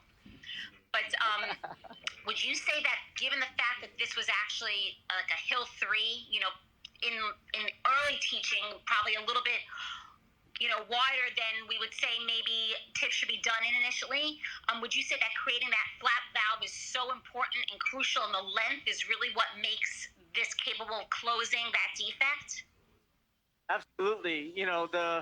The equation for flow that Peter Carrillo shared with us is that, length is very important, and with flow, and diameter is like to the fourth power, but both diameter and length. And even if you make the diameter like 1 centimeter or half a centimeter tighter, but if you create a 3 to 4 centimeter length, your flow is down by a fraction of the original flow from reflux. So that's why we can do this after a poem in a patient with no peristalsis, i.e. achalasia.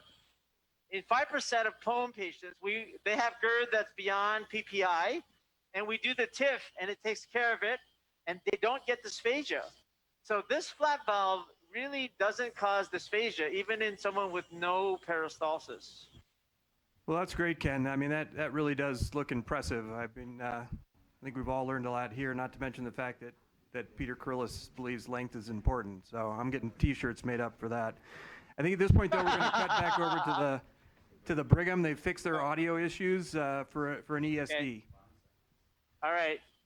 Thanks Ken. guys. Oh, thank you. All right, Brigham, you're alive if you can hear us.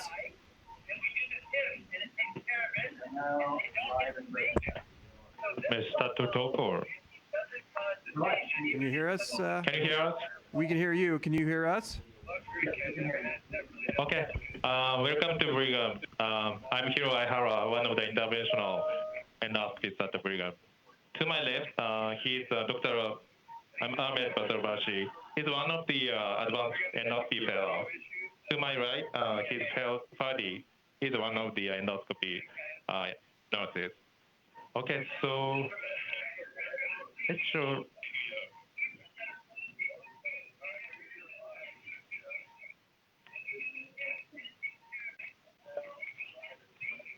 Are you ready? Okay. Yeah. I think we can show the. We're waiting for the presentation.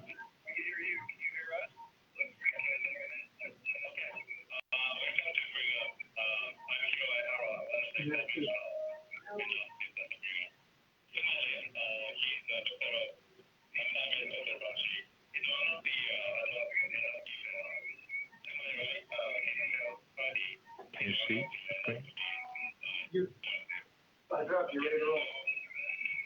All right, everybody. I'm very fortunate to be assisting Dr. Aihara today in an endoscopic submucosal dissection.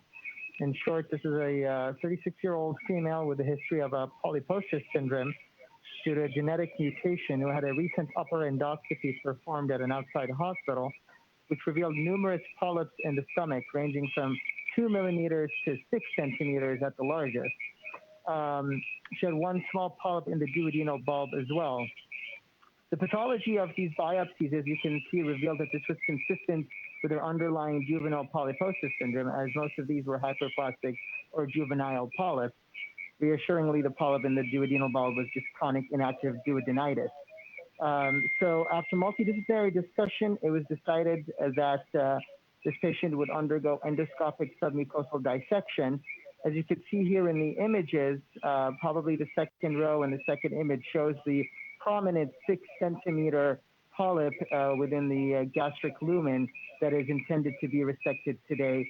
This patient's case was discussed with our surgical colleagues, who thought that an attempt at endoscopic resection would probably be the better next step for her. So we're excited for you to join us in this case today.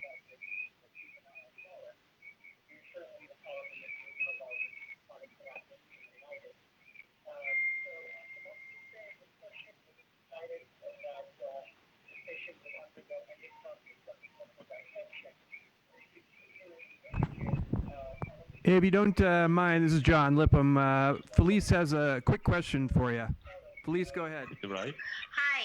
So, obviously these patients can be challenging. Ready to show. Typically, the hamartomas Can you that see they the develop are endoscopic usually benign, images? and usually the reason why they require resection is because of things like intussusception. Was that part of the clinical presentation in this patient and the desire to actually do the resection?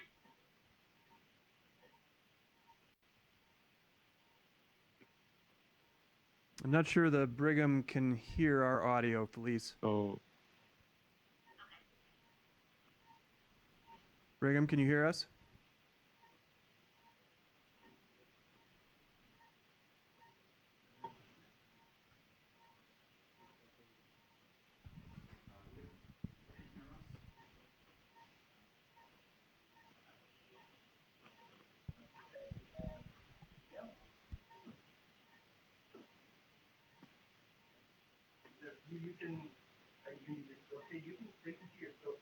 Great. okay. So I'm going to show one of the devices. So this is the dual knife. So this is the needle type ESD knife developed for ESD. And then when this is retracted, we can use it for the hemostasis and the marking. And then when this is extended, we can use it for the incision and dissection. And then we have the coaguloscope. So this is a coaguloscope for the hemostasis. We basically do the prophylactic hemostasis, and also we can use this for the active hemostasis for the active bleeding. Now, Brigham, can And you then also hear for us the here in injection Denver? solutions, so we'll be using this 6% head starch solution mixed with 5 milligrams of epinephrine and then indigo carmine. So this will help us to figure out which area is the submucosal layer, which is the dissection plane. Okay, so this is a needle for the ESD. This is a 26 gauge Olympus needle master. So this is very useful in identifying the submucosal layer during the ESD. Okay, so I think we are ready to share the screen.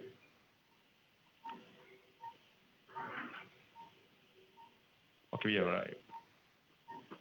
Okay, so this is probably 10 to 15 centimeter polyp lesion. So according to the endoscopy report, it was a 6 centimeter, but looks like it's much bigger. So this patient's gastric mucosa looks very inflamed. And then if you look at the antrum area, you can see this bulky lesion. It's mainly located at the lesser curvature, and then partially extending to the posterior wall. And then if you go to the pyloric side, so this is the pylorus. I've already marked the lesion. So this is the gastric pylorus. And then if you go back, you can see the margin of the lesion. So my plan is to start the mucosal incision starting from the oral side.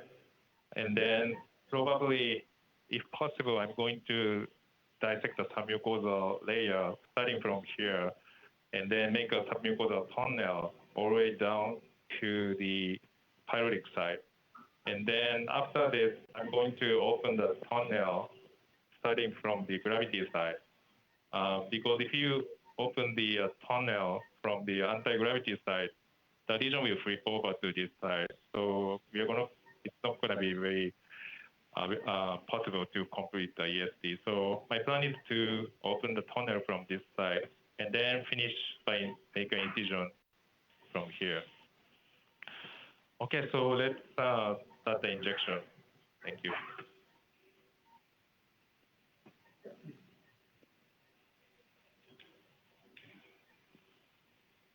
So we usually inject the solution right away from the marking dot. Is the needle back? Okay.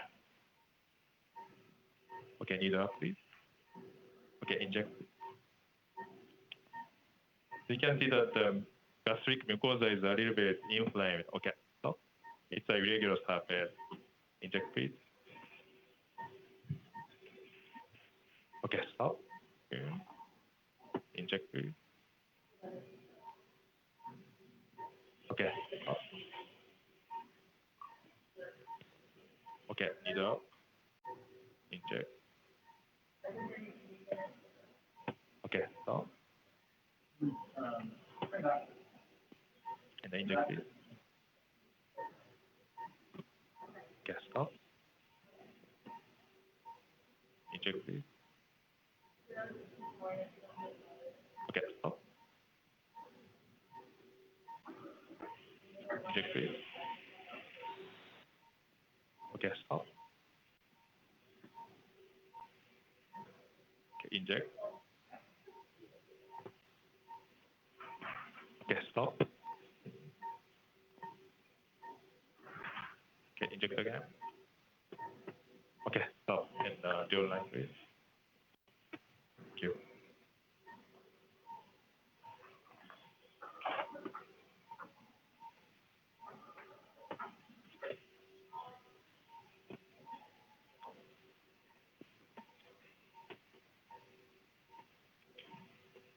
Okay, open.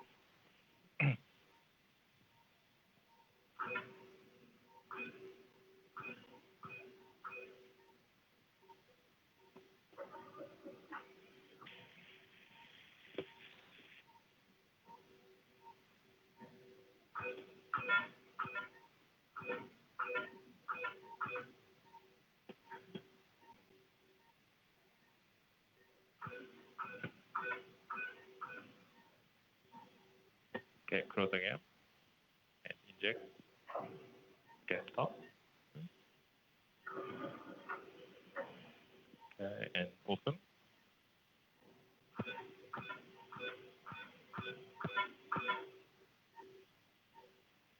So basically, this patient has a very thick gastric mucosa because of the inflammation. So I'm trying to find the best area to find the submucosal space.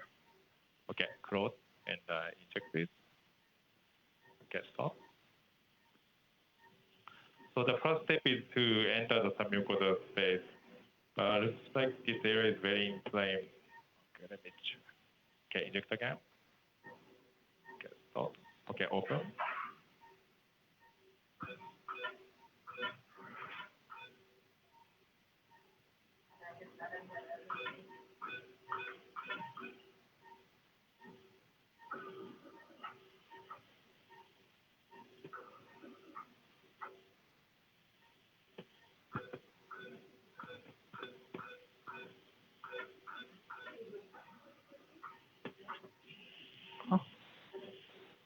Oh, we're not live. Oh, switching in 3 minutes.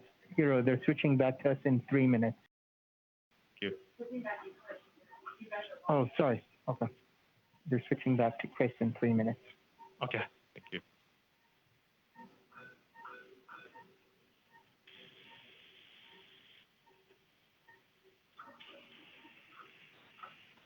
Still trying to figure out where is the best area to enter the submucosal space.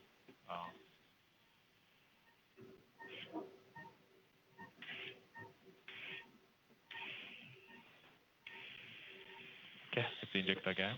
Close and inject, please. Okay, stop.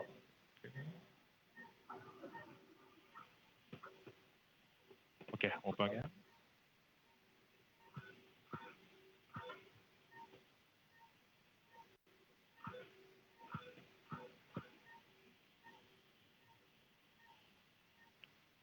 I think we are seeing the submucosal space just a little by little. You can see here.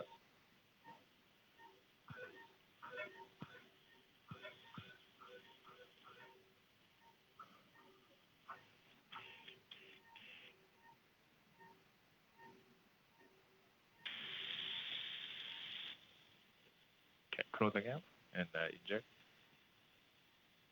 So this dual knife allows the injection for the solution during ESC. Okay, open. It's very, very convenient. Okay, close again.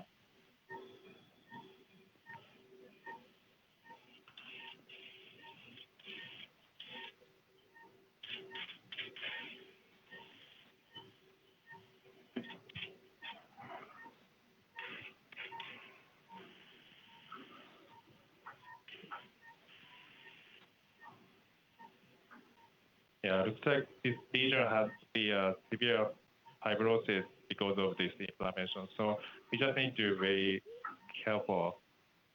Okay, inject again. Okay, stop. Hiro, in about 1 minute, we're going to switch Okay. over to UCI, and then we'll come back to you as you've progressed along.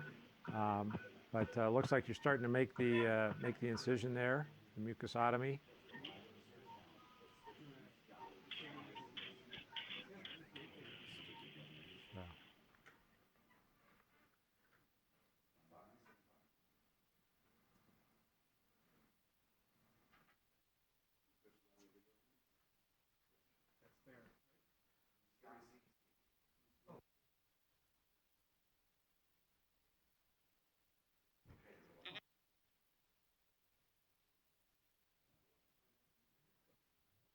Hello. Good. Are we gonna get a count in? Yeah. Okay. Hi everyone. Good afternoon. I'm Jason Samaracino. I'm one of the interventional gastroenterologists here at UC Irvine. I've got my colleague Brian Smith from the Department of GI Surgery, and we've got our fellow here, Chris, who's going to introduce the case. And so why don't we get started? This is a case of long segment Barrett's esophagus that we're going to do some stuff to. Okay, so this is a case of Barrett's esophagus. He's a 71-year-old gentleman, history of long segment Barrett's esophagus, C4M5 with high-grade dysplasia, previously treated with RFA 3 times, no alarm symptoms. He has a history of acid reflux, arthritis, and osteopenia. He's currently on omeprazole 20 milligrams BID. His last EGD in March of 2020 showed a 2-centimeter hiatal hernia with no obvious Barrett's and an irregular Z-line.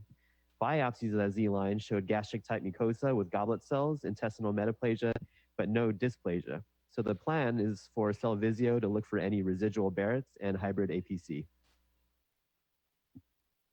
All right, Chris, thank you very much. So as Chris mentioned, 71-year-old gentleman has had 3 sessions of radiofrequency ablation, and because of an insurance change, he wasn't able to kind of go back to that prior institution, and now he's here, and now we're trying to figure out where he is in his disease. You know, what stage is he?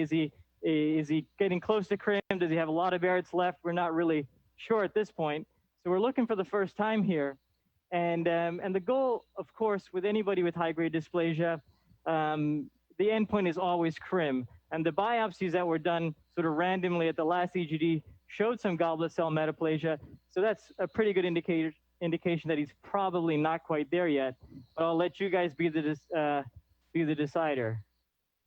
So what we're going to do here is we'll just take a look with white light, and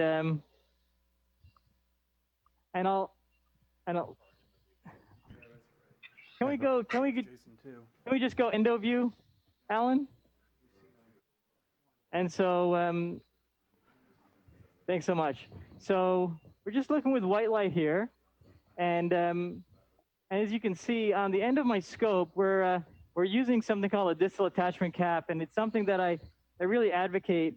We're using a distal attachment cap when you examine someone with Barrett's esophagus.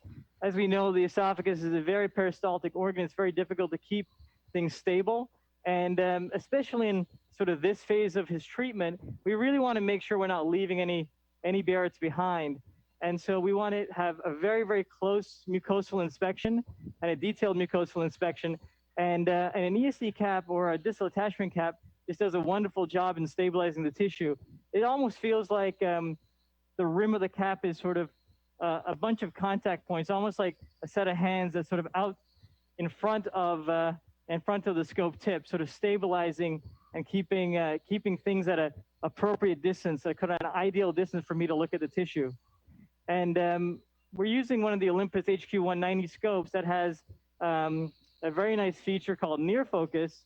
And so I can get close to the tissue, it's blurry, and then I'll switch over to near focus and it gets really, really clear. So it's a mechanical change in the focal length of the scope. And so we're able to get some really, really clean, crisp images now, and much, much better for interpretation of kind of what we're seeing. So right now, let me switch to NBI with my ESD cap, and just going to look around, and I don't know if you can see anything that looks like residual Barrett's.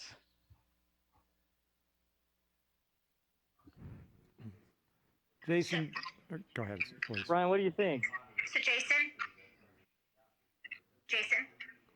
Can you hear us, I mean, Jason? you know, this is one of the tough places actually in his treatment. We're really not sure if there's you know, a little bit of an irregular Z line and it's just basically cardiac metaplasia that's remaining, or if there's, you know, some true intestinalized tissue here that's intestinal metaplasia. So I don't know. I find it really, really tough actually. You know, despite near focus and narrowband imaging and the ESD cap to really tell if he's at CRIM or if he's still got some residual disease. So I think, you know, one tool that we're using a lot of here for Barrett's especially is the Cellvizio system by Mauna Kea. And I think this is actually one of the best indications for using Cellvizio here, because and I'll show you a couple of things here. Down here, what we're seeing is something different. You know, this is columnar lined epithelium, but it's oxyntic mucosa. And again, with the near focus on the cap and the narrowband imaging, you can really tell the difference between this and what we're seeing up here. There's no question that, you know, the type of tissue that I just showed is different to what we're seeing here. But what we're seeing here is one of three things. It's either cardiac metaplasia, it's intestinalized tissues, and so it's intestinal metaplasia, or actually it could be a little bit of pancreatic metaplasia. And so, and really looking at it with near focus and narrowband, it's very, very difficult to differentiate between intestinal metaplasia and cardiac metaplasia. And so this is kind of one of the things I really feel that Cellvizio does a good job doing for me. So I'm going to put down the probe. Now, this is essentially a confocal laser endomicroscope that's been miniaturized for endoscopy. It's got a probe that'll fit through any 2.8 millimeter channel. And essentially, after giving some fluorescein as a contrast agent through the IV, which we've already done, we can get live endomicroscopic images. And so, Alan, can we switch over to the quad view so we can get Cellvizio large and endo small?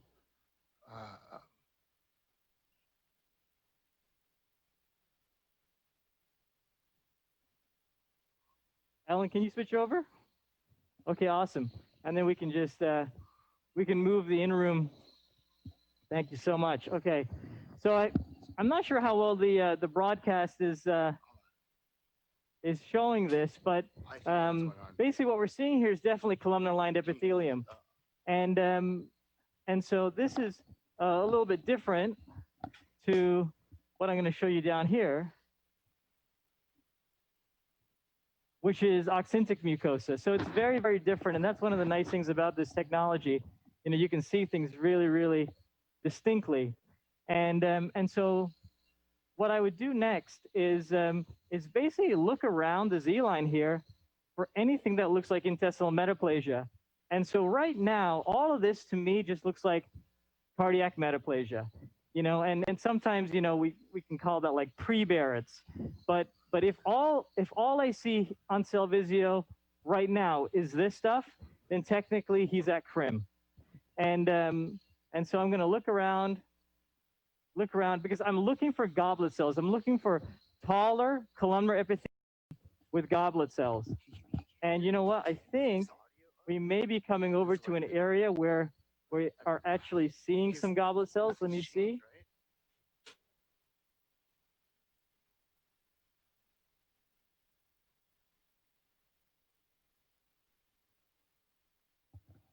What's the learning curve on identifying the cell differences with Cellvizio?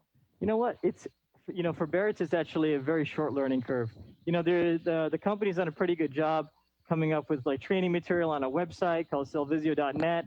And actually, if you do a few cases, you can really pick it up pretty quickly. You know, one of the things, you know, one of the tips, we always use this this distal attachment cap to help stabilize the tissue.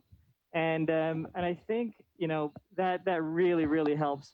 You know, if you try to do Cellvizio without the cap, it's just really difficult. You can see here, there's almost like pretty much no movement here. And so I'm gonna move around a little bit, see if we can find any goblet cells.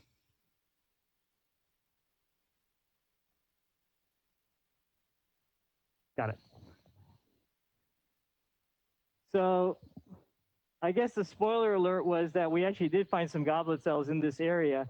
And so I think, you know, he definitely does have a little bit of Barrett's left, but it's just a little bit, just a little amount. But, you know, I really do believe it's important to get people to CRIM.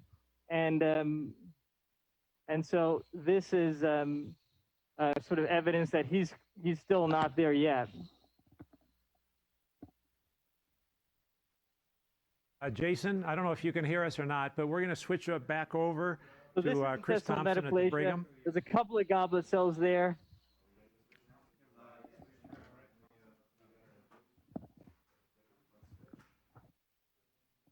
This.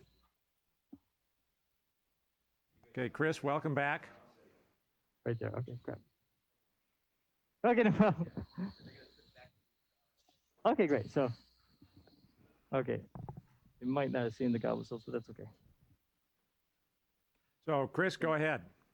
Got you on live. So we can't hear the moderators. We have though, the endoscopy image, please. Okay. Can someone switch to endoscopy, Got please? it. Alan. Thank you. Perfect. So this is what it looks like. You can see we're right up to the fundus here. This is like an ESG on steroids, okay? Because we folded serosa to serosa with each of these plications. They will not come out. This is what it's going to look like pretty much forever. So it's very tight, and we've pulled the stomach in. So you see we've reduced its width and also the length, because now we don't really have any fundus above this. This is it. This is the top right here. That's the esophagus. That's the top. And our outlet is right here. It's quite snug. Can try to get through there. That's it. So this is the new stomach. So typically you can do these in about 40 minutes comfortably. Some people that do, you know, even more than we do over in Europe can do them in half an hour. I think that's a good kind of a good mark for how long it's going to take. And you can see it's just nice, and it's folded up together, serosa to serosa, and we get very good outcomes with this particular procedure right now. So we're going to do one more shot here at the end. I'm not sure this is even necessary, but just so you can see, again, this is the last bit of it. This is usually the one we give to fellows if they are a new fellow and they haven't really done much with the device. We might actually be done with this because we're getting a little bit, here we go, it's getting a little snug, but there's not a lot of room here. But what we do is we just basically acquire the tissue. We're going to pull it up into the jaws of the device like we've been talking about here. We're suctioning down. There's not a lot of tissue left, so I'm not going to pull as much in probably here, but it looks like this.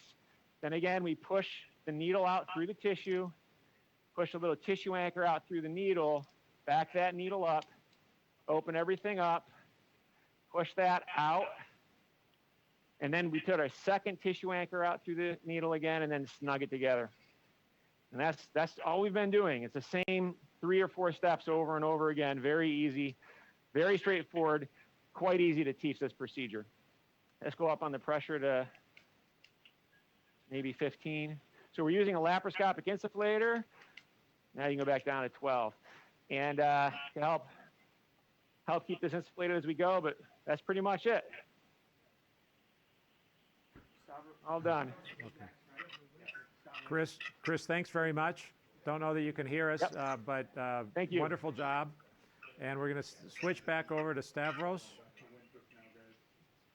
We're going to switch back over to Stavros. Okay. And his ESD.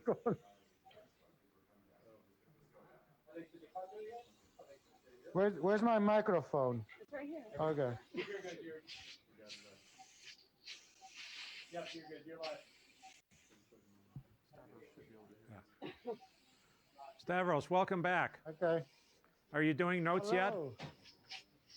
No, I'm successfully avoiding it by marginating and marginating and marginating. Eventually, I think we'll have to, but see now I only have a little attachment left here. So we are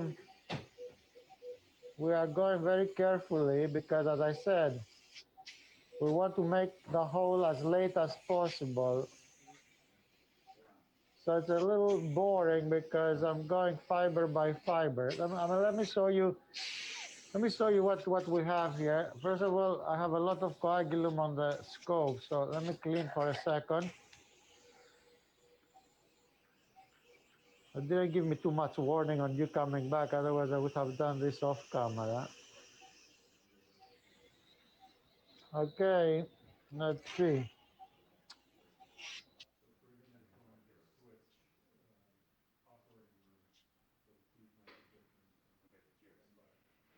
So basically, we hit it from every possible side. I did as much as possible retroflex. Then I came from the esophageal side and worked on this side here, proximal to distal. And this exposed the tumor from this side also. Well, you can see the firm capsule over here. And now the last part is this part over here. So I was trying to hit it from retroflexion, because here the junction of the tumor and whatever is outside is not very clear. I don't know if it's attached to some structure there, that white thing in the back outside the serosa. From here, I think it's safer. I can see the serosa and the muscle. So I'm proceeding in retroflexion, and we'll see. Hopefully we'll be done with the resection if nothing exciting happens in 5 minutes or 10. Stavros, for these more complex cases like this, do you ever think about doing a two-channel therapeutic scope so that you can grasp tissue and cut? Yes. The problems with the double channel is that it's very stiff, and its retroflexion ability is very limited, and getting under the flap is very limited. So that's the problem with but companies are working on having an external channel with external graspers. Olympus has the EndoView, I think it's called, not yet in the United States, but some additional extra channel that you can put on a diagnostic gastroscope to do traction, so we don't have to use the stiffer, larger double channel.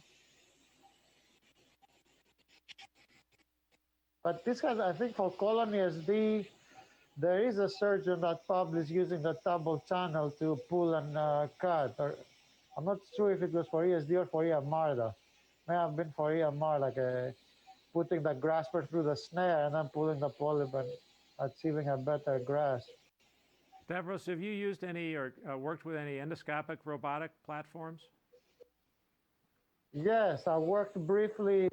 Winthrop leased the Medrobotics one. So I worked with that, meaning 3 cases, because there were certain exclusion criteria that kept coming up. So if it's too close to the anus, it gets difficult. If it's in the sigmoid, it gets difficult. If the patient's anus cannot stretch to 4 centimeters, which was that trocar, that makes it difficult. So a lot of times we set it up and we couldn't use it. And then, as we know, rectal ESD is super easy. So it's difficult to compete with rectal ESD as a robotic platform. So that's the one I've worked with directly. I've seen videos on the Colubris, which looks exciting and much more applicable to more indications. But it's not FDA approved yet. I know they're doing studies in South America, human studies. Well, very interesting. We'll keep up the meticulous work here. We're going to switch back over to UCI for an APC, Sure. And we'll come back to you to see how things are going. Thanks. Okay, thanks. All right. So we apologize. We can't hear you, and so you may be asking questions. So I'm just gonna kind of keep talking. So given that we had seen some goblet cells, he's still not at CRIM. So what we've chosen to do here is ablate with a new technology called hybrid APC. It's an ERBI technology, and basically very similar to what you saw with the iKnife with Stavros. You know, this has an ERBI jet built into the APC catheter.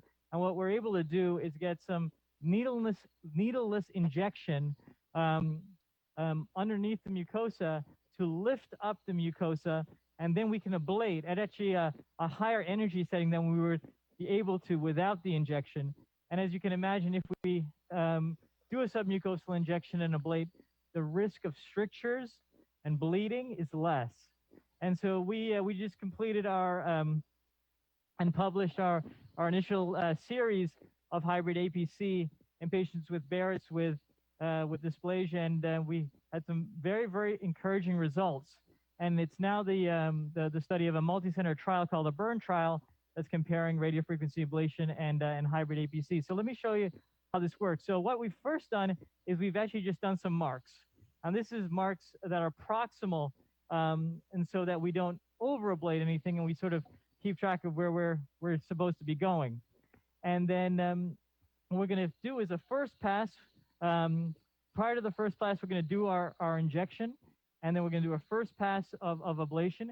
We're going to do a scraping or cleaning procedure similar to what we would do with radiofrequency ablation, and then we're going to finish it up with a second pass. And so so now we've done the mark, so I'm going to go ahead and I'm going to do some injection. Jason, I don't know if you can hear us or not. If you can, speak up. If not, we'll let you And that's carry what on. you're hoping to see. You're hoping to see the mucosa sort of lift up, a little bit of the blue tinge.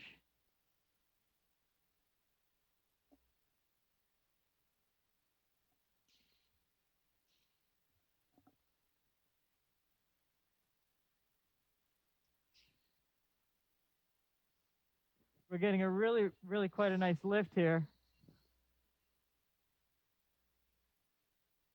Sometimes going through your marks is helpful. You know, one of the questions that comes up is somebody who's been ablated 3 or 4 times with radiofrequency ablation, and this is a technology that we use for our, so-called RFA refractory patients.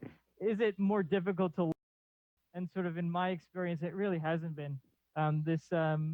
The lift it works quite effectively.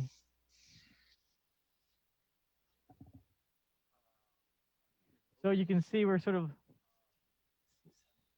losing our lumen, which is kind of the goal here.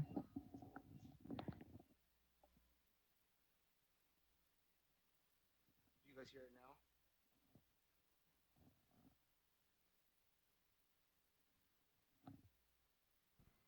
Jason, we'll check again. Can you hear us now?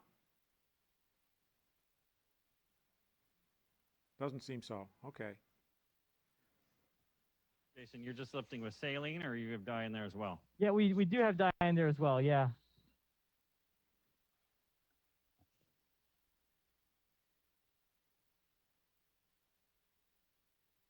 So it looks like you're injecting also through some of the marks that you made, which I presume makes it a little easier to get a good lift. Go a little bit more over here.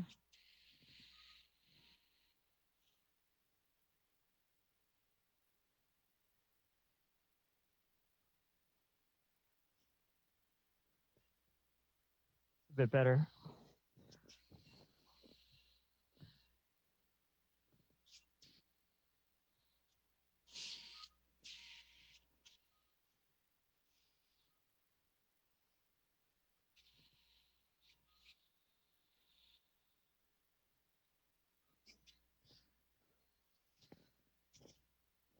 And so the goal is to kind of go circumferentially around, and I'm going to do a little bit more on this side, and then we can start ablating here.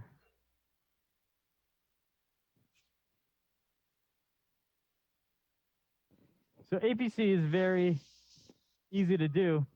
The lift portion takes a little bit of getting used to, but sometimes just rolling the scope to find the kind of the right angle will get you that lift. And I think I'm kind of finally finding the kind of the right plane here.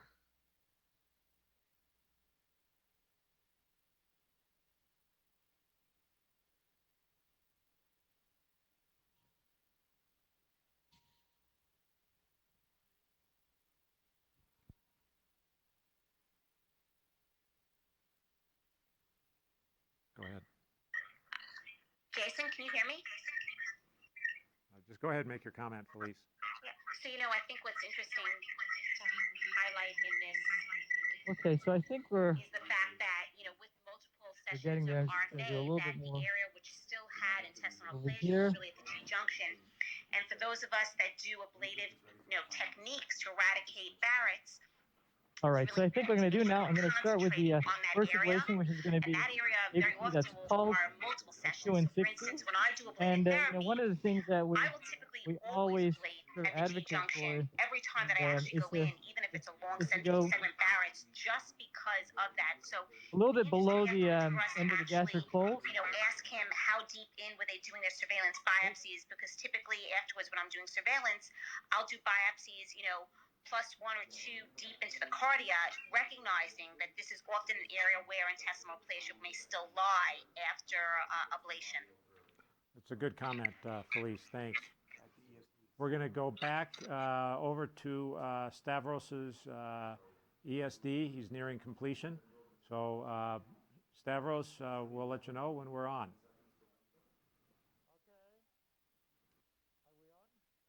Okay.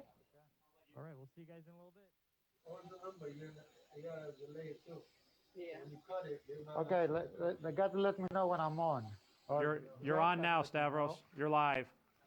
Okay, so I just wanted to bring it back because this is like the final attachment here. So you see that tumor with intact capsule has been removed, and we didn't penetrate the serosa, fortunately. You see, we had to take the muscle here. So I would still consider it an EFTR since the whole muscle is gone from a large area. But we preserved the serosa, so we won't have any trouble with leakage or losing air. So we are gonna cut this.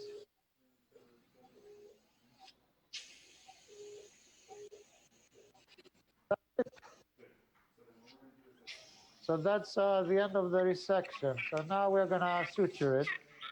If you want, you can go to the other cases while we change to endoscopic suturing and come and see the closure. Stavros, Felice had a comment or a question for you. Hey, Stavros. So, I mean, that's magnificent what you're doing. If this was, let's say, a malignant tumor, obviously, it's challenging, obviously, on EUS to be able to tell about the depth of a lesion like this.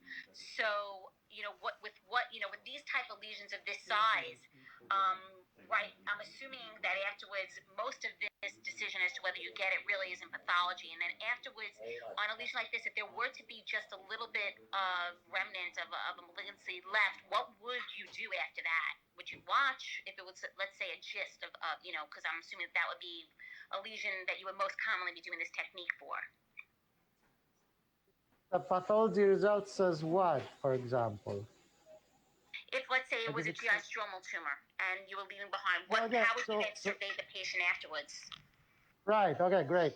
Yeah, so this obviously have a spectrum from very low risk to all the way to high risk, depending on mitotic rate and size.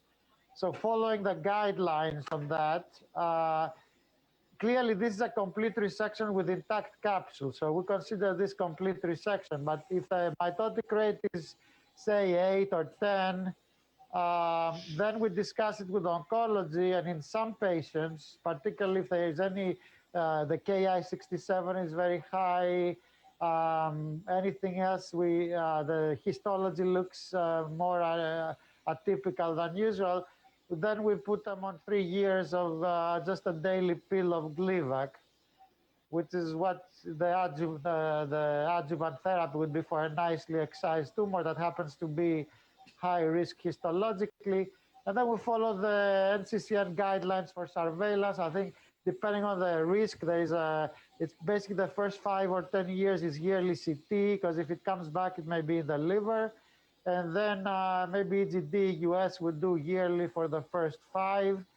But we tweak that depending on the patient's age and how risky the tumor is. Stavros, thanks. Beautiful resection. We're going to switch back over to Hiro at Brigham to finish up his ESD. And I think we're thankful for everything you've done today. Awesome work. You want to do it like that? Okay. Hiro, we're back with you live. Hi, welcome back to this room. Can you see the screen?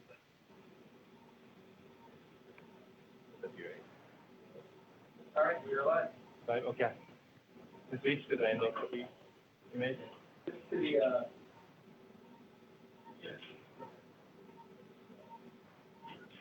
Okay, inject please. Okay, and now open.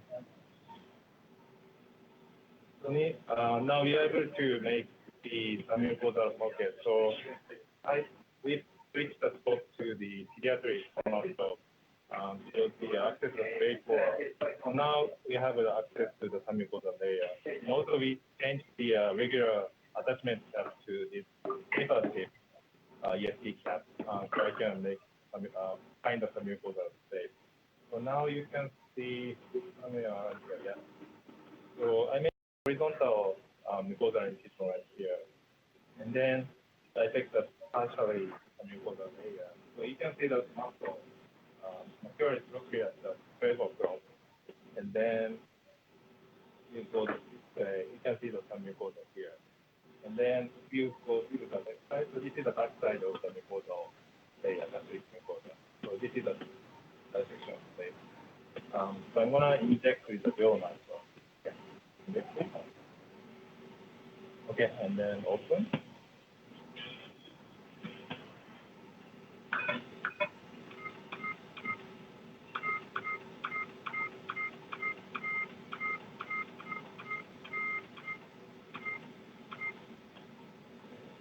You can see that some vessels, so I'm going to skip this vessel, and then can you close and inject it? Okay, and then open. Now to the 9 o'clock, you can see the back side of the mucosa. So I need to inject right here. Okay, close, and then inject it. So you can see that the mucosa is opening up. Okay, stop. And then to the 3 o'clock, you can see the muscle. And to the 9 o'clock, this is the back side of the mucosa. So I'm going to connect the dissection plane from here. Open.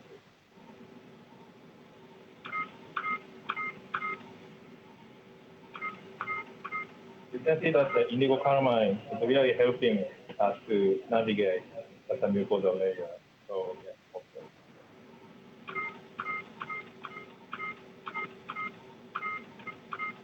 So now the limit, the space is very narrow. So I'm going to inject the kind of the mucosal space. Okay, closing.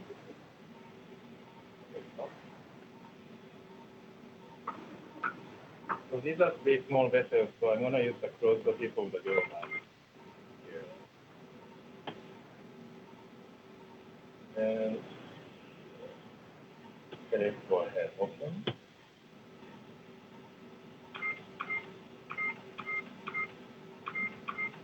It's very located at a very difficult area. It's very hard to access.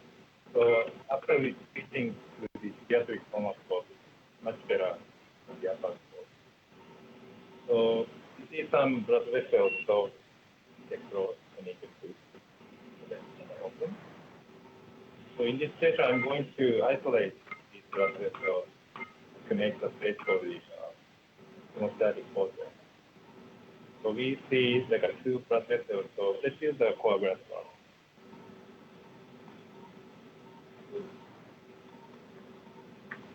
So now you can see the muscle above, and then this is the back side of the lesion. I'm going to cauterize these vessels.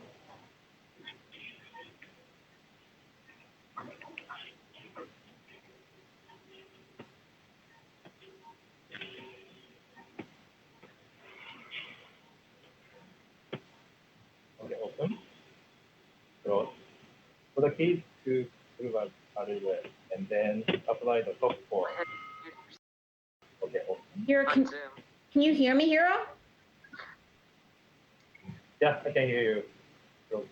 Oh, great. So, I mean, looks like you're doing really delicate work. It's obviously incredibly challenging to work in this area, to resect these type of lesions.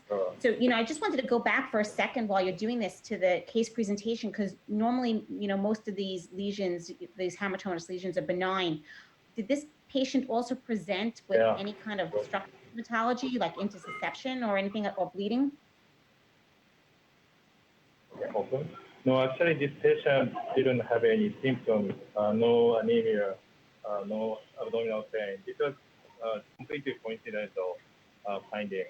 But her oncologist thought that she's going to need a surgical removal of this area because there's a small chance, according to the report, probably 10 to 20% of chance of the gastric cancer if there's the large nodule like this. So this is going to be a excisional biopsy to make sure there's no cancer area deeper side.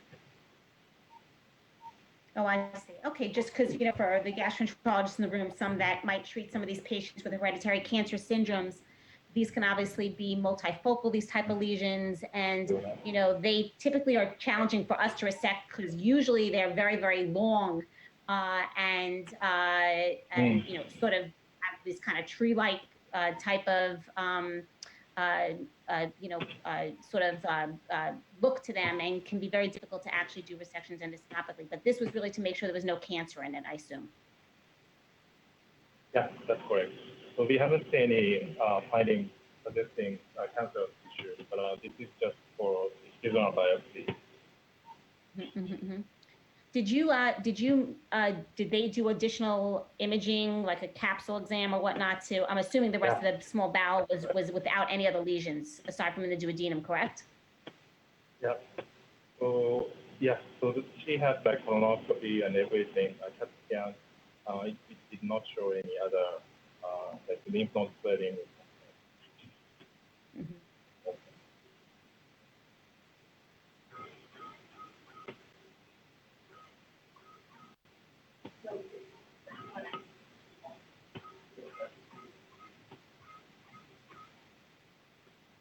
So now I think it's better to reorient myself. You can see the polyp itself right here. And then this is the submucosal entry side. You can see the muscle right here. And then this is the submucosa connecting the muscle and then to the polyp itself. So we are going to dissect in this direction until I reach the hyaluronic side, which is here. I think that's a really important point that you bring up, because it could be so disorienting to work in that area, because it's tight and, floppy and whatnot. So I think just what you're doing in terms of trying to reorient yourself is so crucial in terms of making sure you know where you're actually working. Yeah, I always just come out of the pocket and to see the depth of the toenail, and then go back, and then reorient myself. Mm-hmm. And close any. Okay.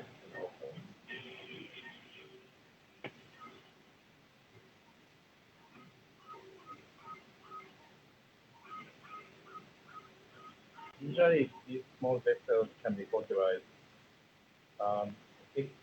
So you can see the purple vessel, so see the vein.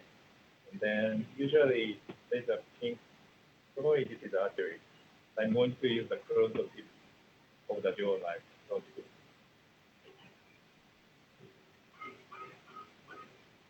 you can see we can successfully just modularize. If there's a large vessel like bigger than this size, I usually switch to coagulant. Mm-hmm. So those look small enough to you that you would just coag rather than using the grasper. Right.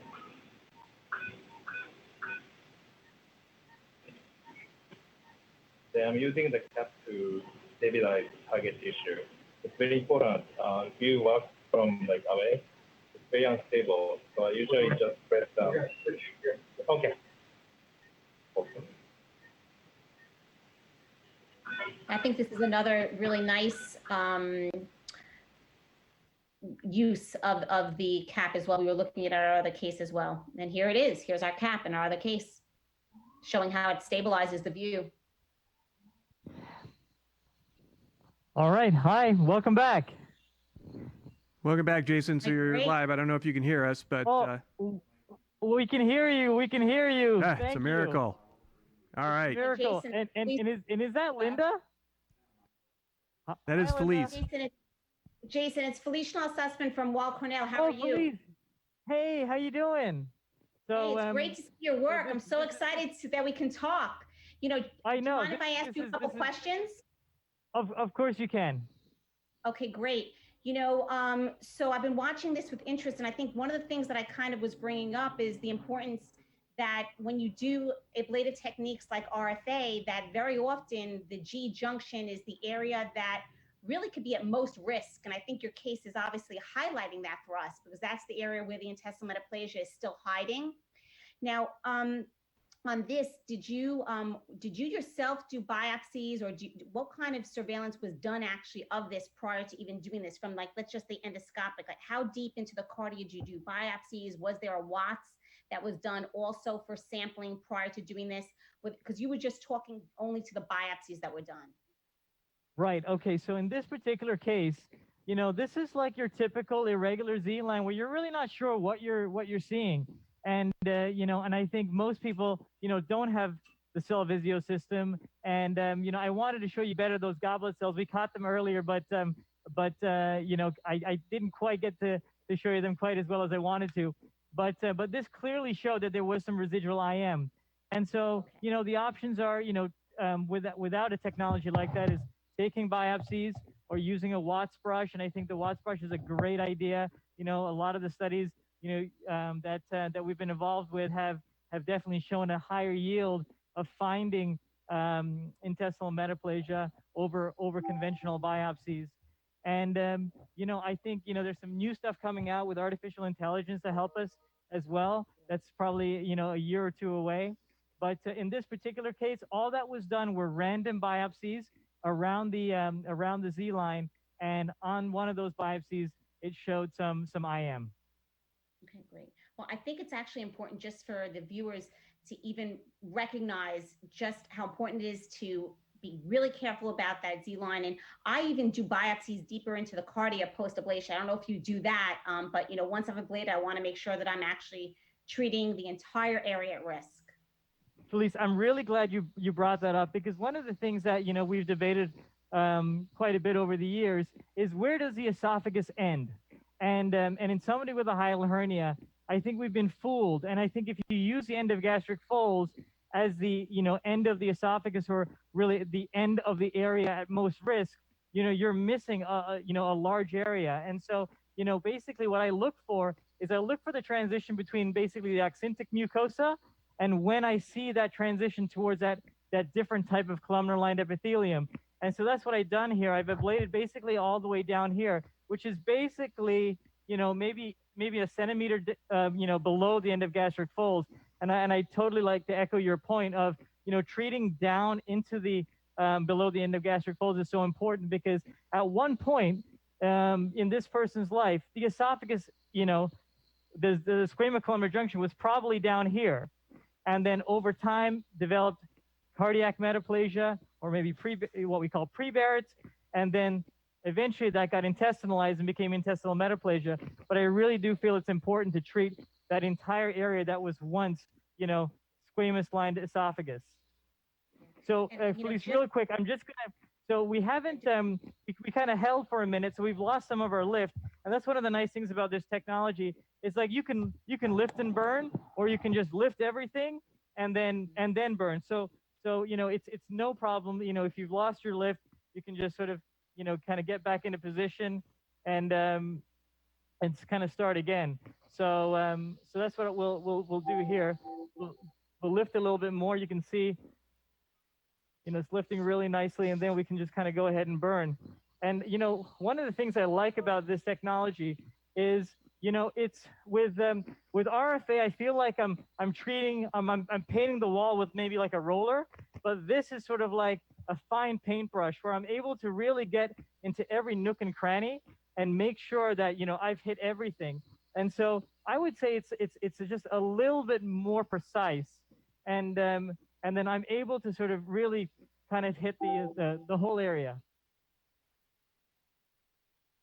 Agree. I think it's so important what you're bringing up. That area, because of the folds, it could be so challenging. There are times when I'm doing RFA specifically of the G junction that I'll actually switch to through the scope device, just because on the other ones, I'm not confident that I'm actually getting that contact. But what you're doing actually, clearly you really can see that you're actually getting every nook and cranny in this. And so, and again, this is where the ESD cap really, really helps, because now I can kind of get into this area and I can splay open the folds, and now I can expose an area that, I may not have seen before if I didn't have the ESD cap on. And so it really is a combination of the catheter and the cap that kind of, helps visualize and treat nicely.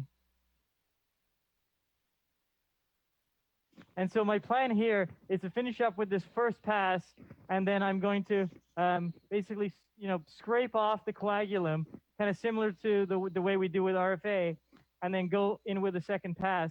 But my second pass isn't going to be the entire area all over again. I'm really just going to, focus on those sort of pinkish areas that we haven't really hit on the first pass. And in our study, when we did that protocol, we had great results. So you don't have to do every area all over again. What's the discomfort level like after this? What do patients experience typically? So when we basically, in our study, and we had about 26 patients in our study, and the pain after the procedure was very, very similar to RFA. Jason, I'm gonna interrupt here. We've got a G-Pome ready to go, and this looks great. So we will switch over to the G-Pome. All right, thanks very much. Ken, welcome back. Long time no see. Reg, I'm earning my RVUs today. Okay, so Jen is going to present the case. If we can have the PowerPoint up. This is a 64-year-old male who's presenting with gastroparesis. He has poorly controlled diabetes. Hemoglobin A1C was initially in the 13s. It's now in about 10. He presents with nausea, vomiting, and inability to tolerate PO. This has prompted multiple visits to the emergency room for IV hydration. Overall, in the last 2 years, he's lost about 35 pounds, and he had a positive gastric emptying scan with about 50% gastric retention at 4 hours. So when he initially presented to us about a few weeks ago, we did a trial of a Botox injection to the pylorus. This really helped his symptoms. He said he had an improvement from this. And so the plan for today is a G-Pome. Hey, Reg, any questions about the presentation? No, please proceed ahead. Hey, Ken, it's John. I do have one question here. There's a fair amount of data in the literature looking at pyloroplasty, which in essence is this is what you're going to be doing, combined with the gastric electrical stimulator. Have you guys had any experience with doing both at the same time or around the same time? No, we send those to you. Yeah, I don't want those anymore, so we'll send those to Bill Zakavich. No, all kidding aside, John, we've done the stimulator in the past, and we get about a 30% or so at best effectiveness. And certainly a surgical pyloromyotomy has been effective, and in the literature, it could be 60, 70, 80%. The combination is intriguing because we don't really know the mechanisms of each individual patient's gastroparesis. As you know, it could be an outlet issue, it could be a combination issue. I'd rather go staged, do one target at a time, but doing them both together it consolidates the surgeries certainly. But I just don't know if that's worth it on every patient to do them together, especially if there's now the option of doing the pyloromyotomy endoscopically. It's less of a reason to do them together. Your thoughts? Yeah, no, I agree with you. I think this is your best first step. I guess my question was more in regards to, let's say this patient doesn't get a lot of relief. What's your next step in your algorithm? Is it a gastric stimulator? Is it a gastrectomy? Where do you go from here? Yeah, so gastric stimulator is certainly an option. The other interesting option is either a endoscopic sleeve gastroplasty, laparoscopic sleeve. Either one of those may help. We've had some patients respond to an endoscopic sleeve gastroplasty in combination with a pyloromyotomy. That combination, not at the same time, although I have done it at the same time in patients who are post-surgical. Those two options are also worth considering, because I would say the pyloromyotomy, endoscopic or laparoscopic, will give us the biggest bang for the buck, 60 to 80%. And then the gastric accommodation, if that were to fail, we can probably get another 20, 30% using either a laparoscopic or endoscopic approach. Okay, thanks, Ken. That was very helpful. Great. So you've heard the case. This patient was really desperate, was losing weight, daily need for IV hydration. He was in tears when we did the Zoom consult. So I did an endoscopy, and he had a bezoar, a small bezoar, but nonetheless a bezoar in the stomach. So clearly, poor gastric emptying. I generally like to do a trial of Botox just to try to see if my pre-procedure probability of success is high or low. If they respond to Botox, my chance of them responding to a GPOM is pretty high, and no harm, no foul. So I did that, and he did have a dramatic response. He stopped his IV hydration. He could start eating more full liquid semi-solids. But it was starting to wear off. So that's where we are today. Ken, in the interest of time here, we're just going to give you about 6 minutes, and we're going to switch off to Winthrop for a final closure, and then we'll come back to you as needed. Okay. Perfect. Reg, all I need is 6 minutes. Perfect. Okay. You and Stavros don't compete for time, do you? Absolutely not. So I've already done almost all of it. Here's the pylorus, which is a little bit tight getting through. And what I've done is I've marked my runway. You see there's a mark on the left and the right. This is my runway, and this is my mucosal incision.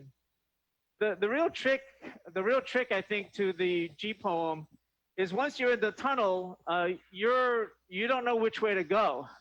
And so what I do is I mark the outside, and then I do what I call navigational injection. I actually inject and create a submucosal bleb from my incision site down here up to my pylorus here. So once I've done my navigational injection, once I'm tunneled, I just follow the blue and I get right to the pylorus, and that really saves a lot of angst. Because here, we're starting 3 or 4 centimeters proximal to the pylorus, and you can see from this point up, it's a very steep angle. So once I'm in, it's very easy to imagine getting lost in my tunnel. But here, as you can see, I'm going to go into the tunnel that I created. I made a mucosal incision and I entered. And so this is my tunnel. I've cleared a lot of the tunnel here and I'm following now. So here it's easy to get lost. But now I'm just going to advance and follow my tunnel. And I've been following my the blue color from the injection. A little bit of a blood clot here. So right in front of me now should be the pylorus. Let me clear this up a little bit.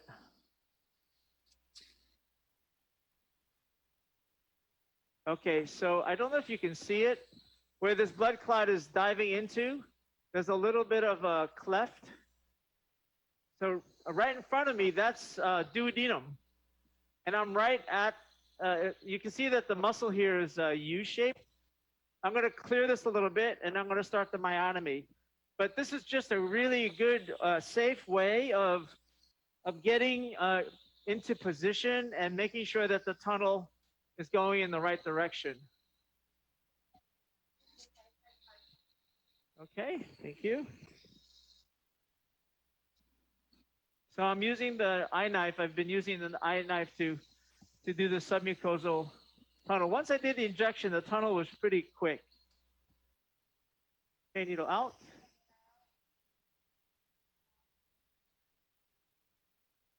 Okay, good. That's fine. Okay, so I'm going to do a little bit of injection here.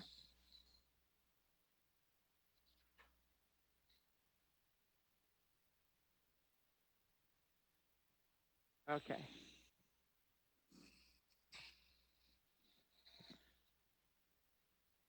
So I'm going to move this clot out of the way.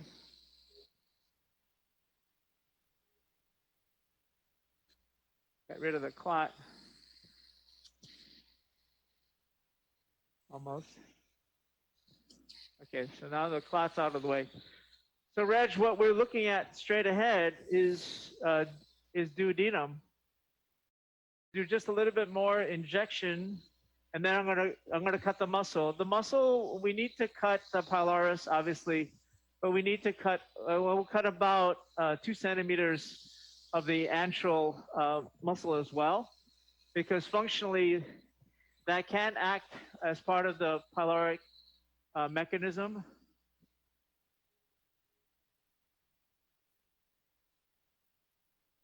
Little oozing there.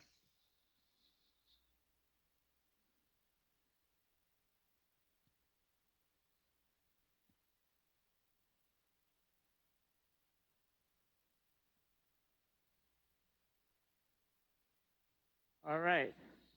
So that's pylorus there. I'm going to do a little bit more injection to define this plane, because this is where I'm going to be cutting. I'm going to inject just a little bit more right here. And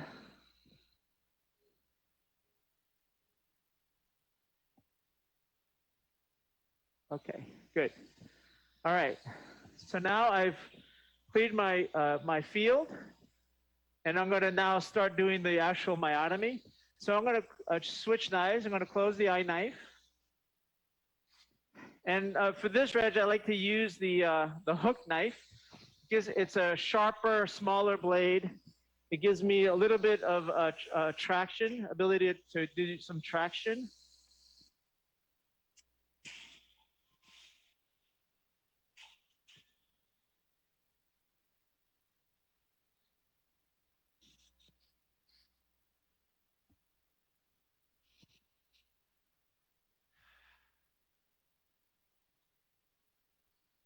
So some people do the poem coming in from the lesser curve side. I know the Cleveland group likes to do that. I like to do come in from the greater curve. I feel like I have good control, and my tunnel is very predictable.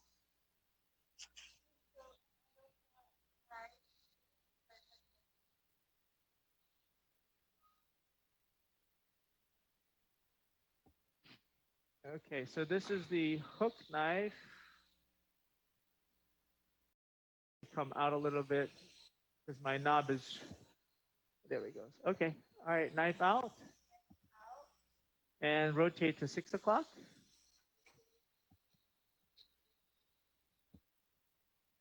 You have to unlock, yeah, and then, 6. Keep, yep, good, good, good. More, more, more, more, more. More, stop. Okay, all right, lock it there. Okay, so I'm going to advance it. I'm going to hook it, and I'm going to pull it towards me. And I don't want to go down. I just want to pull it right towards me. Okay, so that was good. I got through about a third of the pylorus, Reg, but I don't want to go to the serosa if I don't have to. The tunnel does somewhat protect me, but I can reach over, draw back on it, coagulate a couple of times. Okay, so now I'm about halfway through the pylorus, or 2/3 of the way through the pylorus. And what I'd like to do is I'd like to make the incision in two areas just in case there's some overgrowth. So I'm going to lean over to this side a little bit.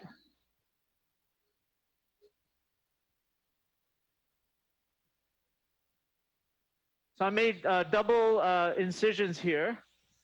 I'm going to do a little bit deeper on this side.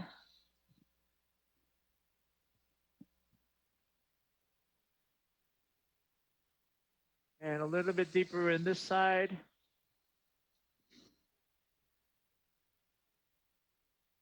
That's nice and deep. I can go one more level deeper. Okay, I see a little bit of serosa down there, and that's deep enough. So now I'm going to go back to my right side incision. I'm going to extend that now down towards me. I'm going to retract a little bit and cut. And we can see a little bit of serosa now on the right side. So now I'm going to grab muscle right here.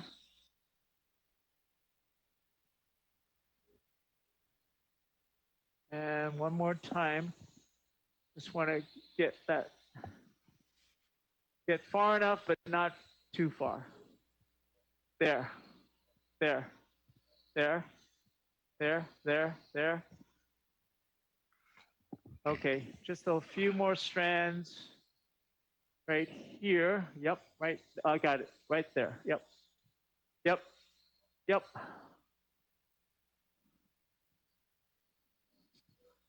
Okay, so that's down to serosa. We've really cut that. Now, we've cut it twice there on the left, there on the right. So now I'm going to come back and just follow it back a little bit, maybe another centimeter, and then we'll be done. Can you rotate to 6 o'clock? Yeah.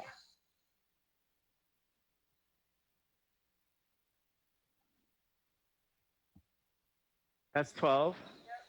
Uh-huh. Yep. The other 6, yeah. Keep going, keep going, keep going. Okay, right there. Perfect. Thank you. Lock it. Okay, I'm gonna just pull it back because I'm on an uphill, so I don't want to point it down. If I point it down, I'll definitely perforate.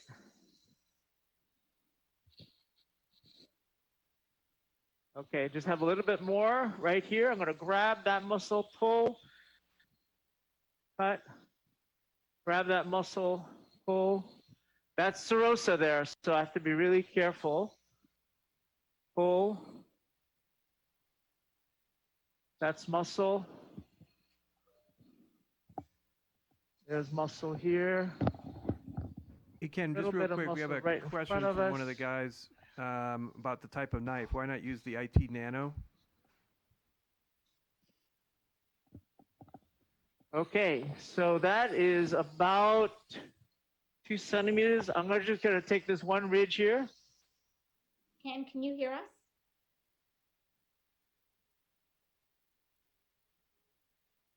Ken, can you hear us? There, now I'm happy. Okay, close. So Reg, we're done with the pyloromyotomy. I'm gonna come out and just close with some clips. I'll use the ConMed 16 millimeter clips. Any questions? Ken, can you hear us?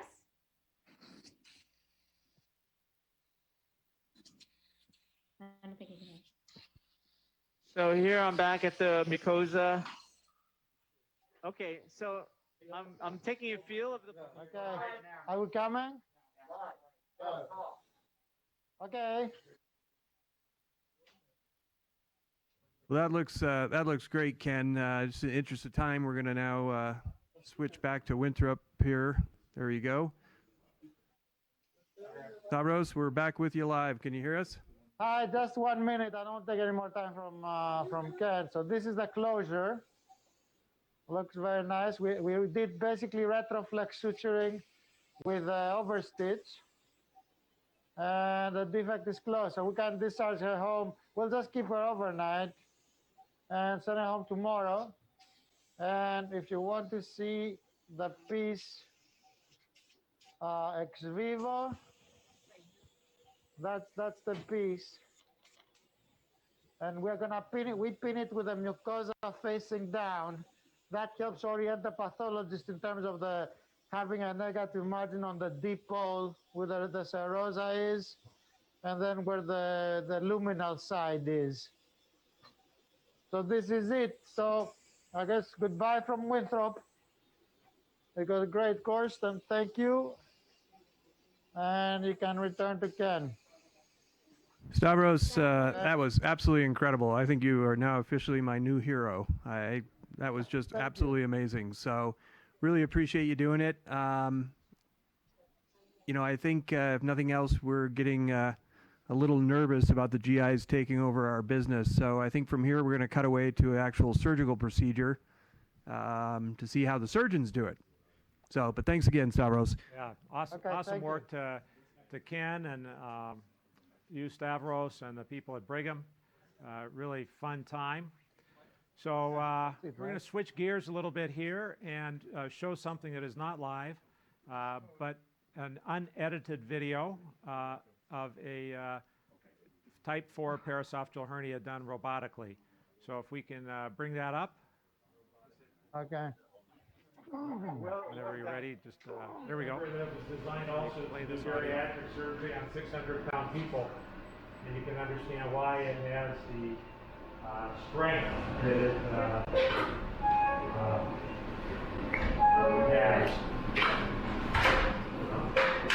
You can see that sometimes people worry about how long it takes to get the robot going.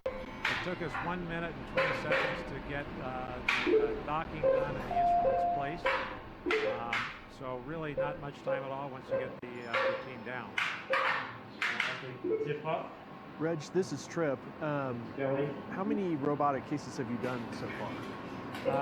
Started about a year and a half ago, done about 300 to date. There was a learning curve to it for me in terms of time more than anything else, just because I wanted to make sure in transitioning an old guy from tactile haptics to visual haptics, I didn't make any mistakes. There's a lot to muscle memory in the field that overall, we can start the recording now, but now my OR times are about comparable to laparoscopy. So right now the patient is in reverse Trendelenburg. As I mentioned, this patient has a type 4 hernia. I think actually this part I recorded on another patient, so when we get to the live screen, you're going to see a type 4 hernia, not just a big paraesophageal hernia. Okay, cool. So that's our docking, and we'll go to the live video image at this point. And here we are now. In the interest of time, because this took about an hour and 40 minutes, I played this back a little faster, but you can see that this is indeed a very large hernia. Reg, before we get going on this, we're going to run back to UCI real fast and just take a look at the finished product there. Ken, is perfect?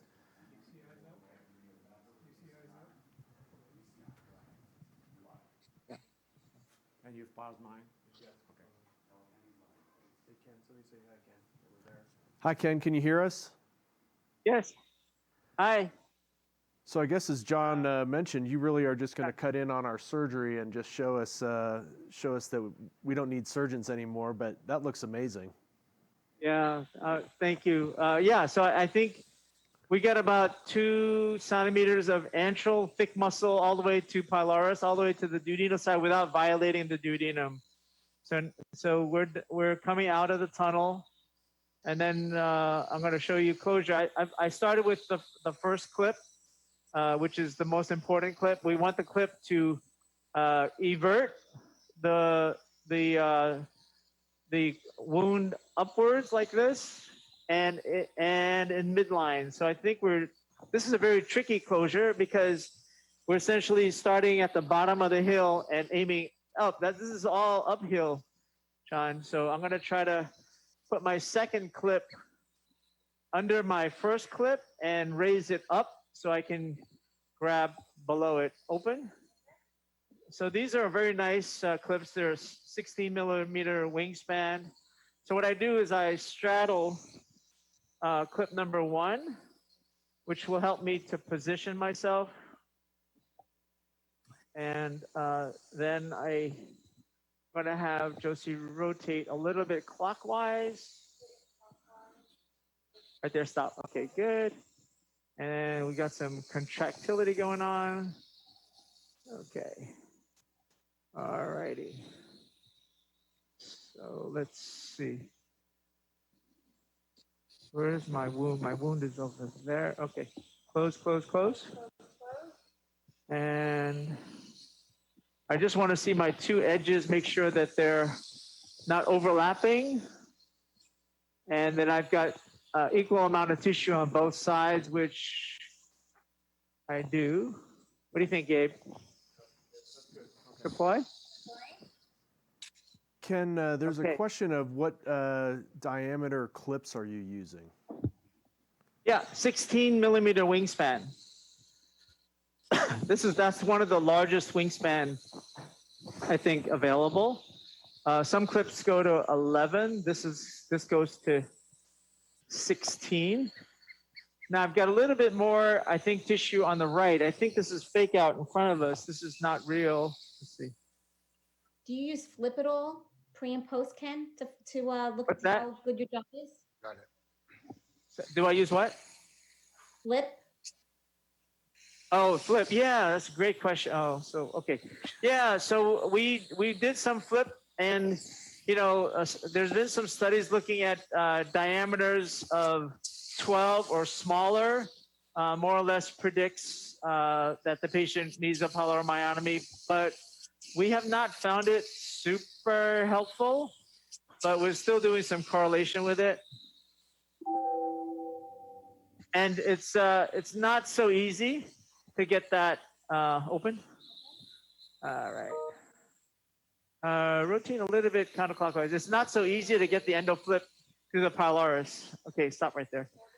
So I'm going to get under number 2, and I'm going to try to lean more towards the right because I've got more tissue that I need to grab on the right.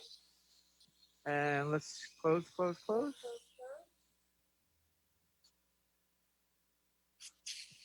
Okay.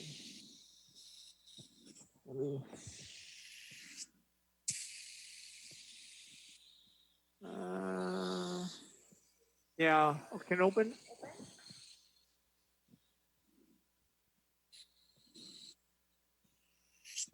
All right, so the other approach is to come back to the proximal side and create an elevation proximally and try to grab more on the right side. So I'm going to come at it from this angle.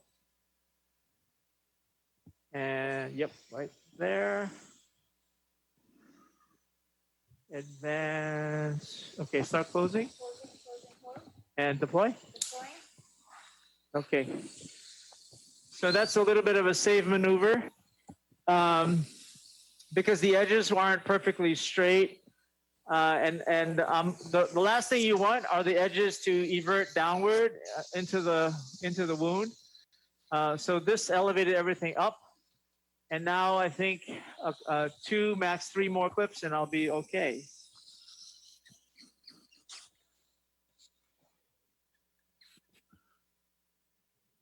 Okay, open, rotate, right there is good. Rotate a little right. Right there is good, right there, okay. I'm just gonna advance it forward. Okay, I like that. I'm gonna desufflate a little bit, start closing. And no, let's see, did I grab it or did I slip? Open. Yeah. So I'm going to short on the right and long on the left. Close. I'm going to back away and take a look and see if I've got better. I think so, right? Deploy.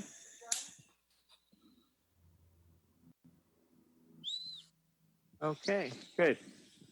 So I think one more between the 2 and the 2.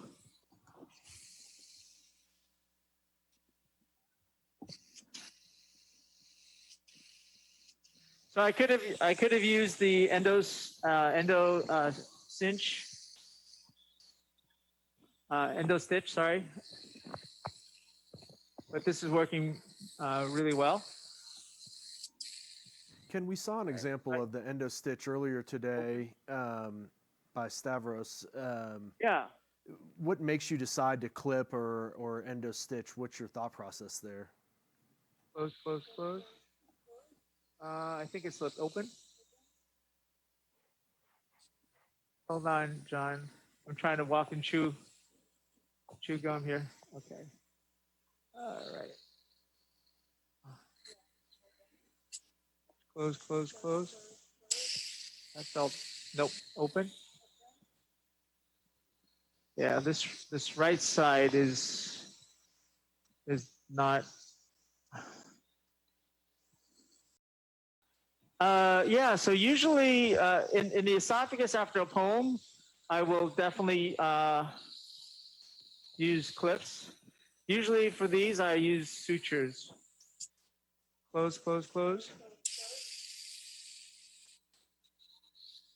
Did I slip or did I grab? I don't know, guys. Yeah, it's friable, huh? Let's close. Open me. Okay. Close. Yeah. Okay, so this guy did well. The second guy kind of slipped off, so I have to make up for that. Open. Okay, so I'm gonna park it here, and I'm gonna have you rotate slightly clockwise. Okay, stay right there. Let me just get under this guy. Okay, I hope this guy comes out. Okay, I'm gonna desufflate. Okay, start closing slowly. I just want that guy to come out and deploy. Okay. All right, well, I saved that one. Okay, so now I just have to hit that middle because this number 3 clip is just on the left ledge. It's not doing anything, so I have to make up for that and get both sides. 16, yeah.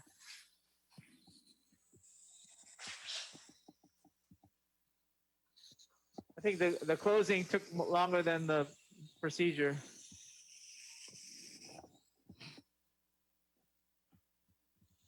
So John, what else is going on out there? Well, this is Trip. I was the one trying to throw you off your game. Oh, sorry. Hey, Trip.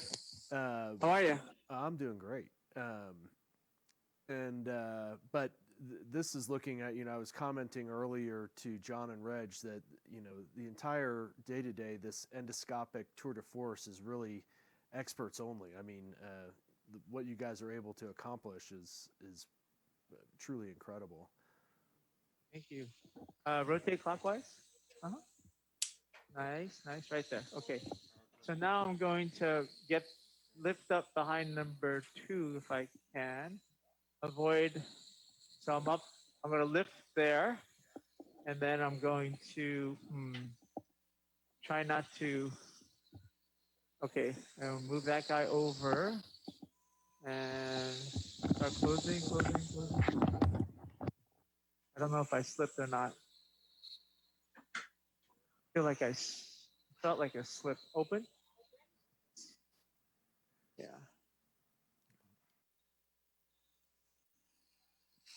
Close. Okay.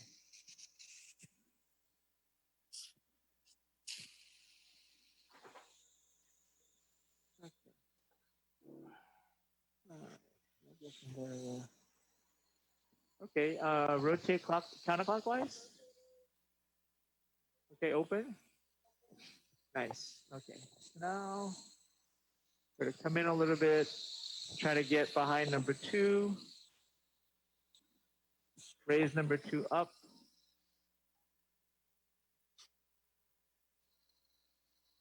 Yeah. Try to come over and get as much of the right side. Start closing. Deploy.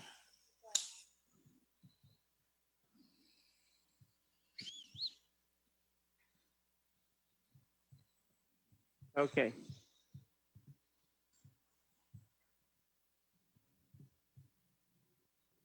Ken, you made your initial incision transverse, is that right? Right. And now, Yep. but you're closing it longitudinally. Is that just so you can close distal to proximal? Yeah, because the way these clips are, I think it's Reg, right? Yeah. Yeah. So closure is always easy vertically. If you try to close a horizontal incision, your 2 legs aren't even because one leg is closer to you and one leg has to reach further out. And so the closer leg will always hit the mucosa and the far leg won't be able to contact. So vertical is much better. So that's the rationale. When we do suturing, it's the exact opposite. Horizontal closure is much better. Okay, so I'm gonna do one more in between, another 16, then we'll be okay.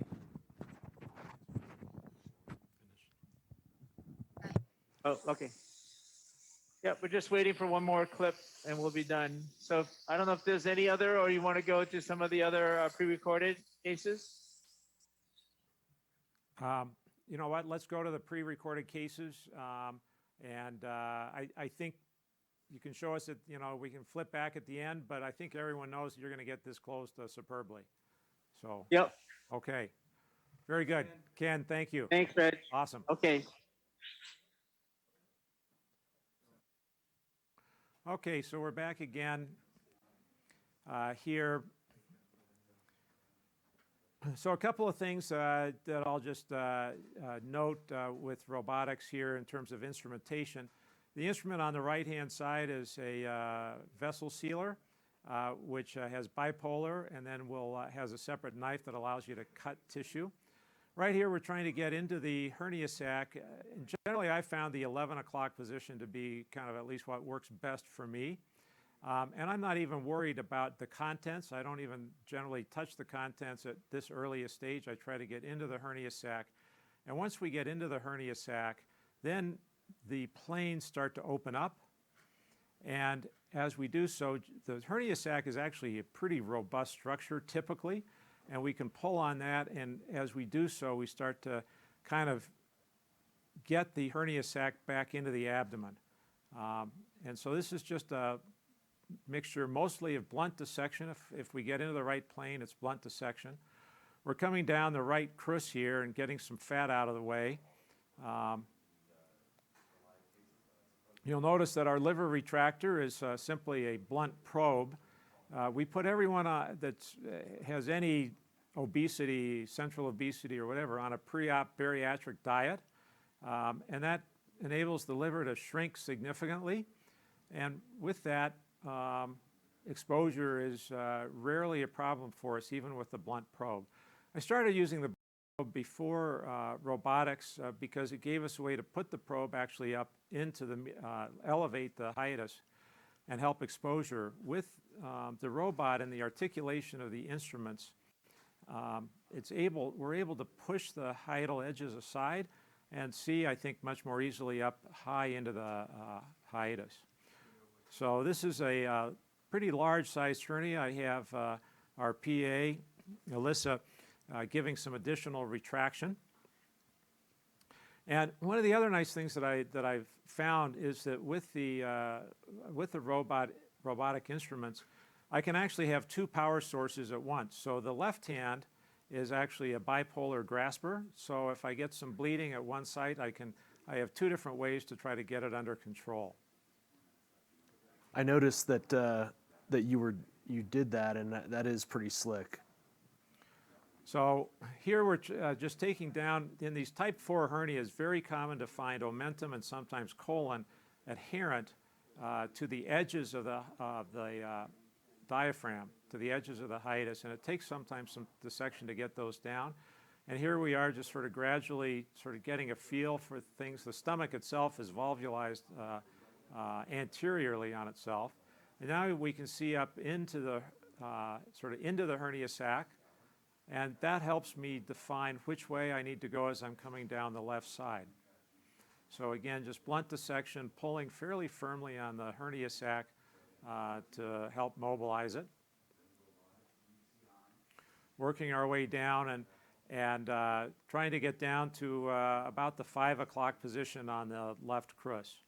Most of the time, we just have to be cautious as we get lower that the stomach, the phrenoesophageal membrane very often remains pretty stout right at about the 4 o'clock position. That's part of why you get a volvulus as the stomach goes up, is that the phrenoesophageal membrane doesn't weaken circumferentially. And so there's tethering at that point, and that also means oftentimes that the stomach is pretty close to the diaphragm in this area. So it just takes a little bit of time to kind of work that out.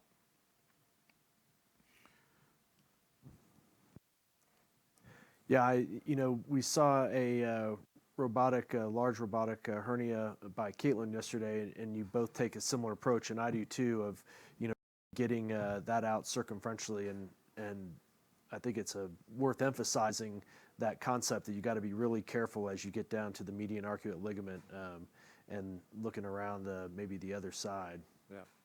So here we're just trying to find the right plane underneath the esophagus. And posterior, you can see very rapidly beating the aorta. The patient is not in VTAC at this time, it's just sped up.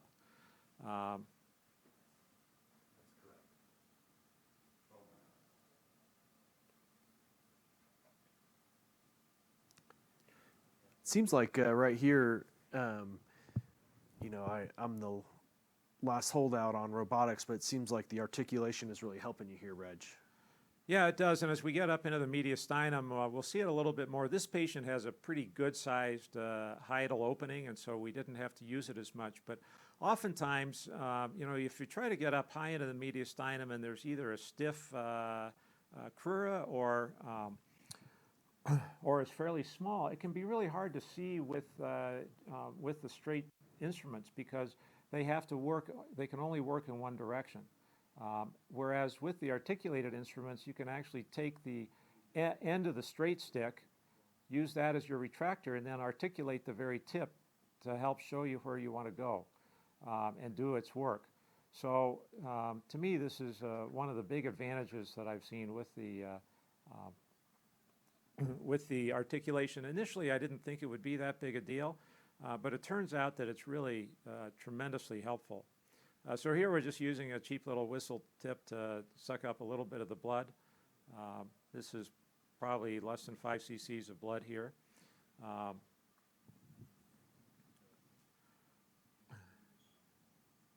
And an occasional.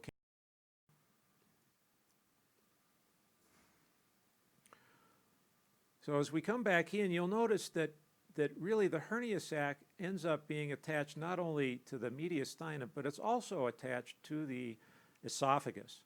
And as it comes up there, it kind of inverts and so it gets stuck to the esophagus.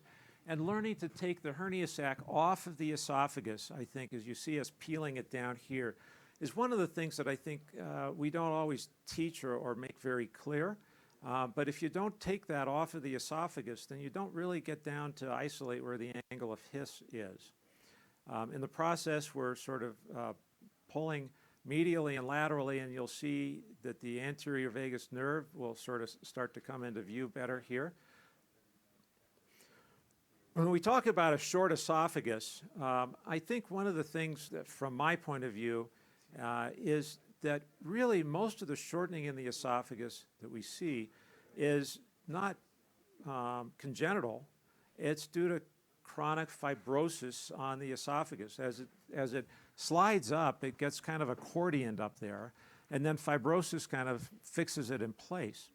But unlike the early days before PPIs where you had transmural fibrosis and strictures, these days it's typically pretty superficial on the adventitial side of the esophagus.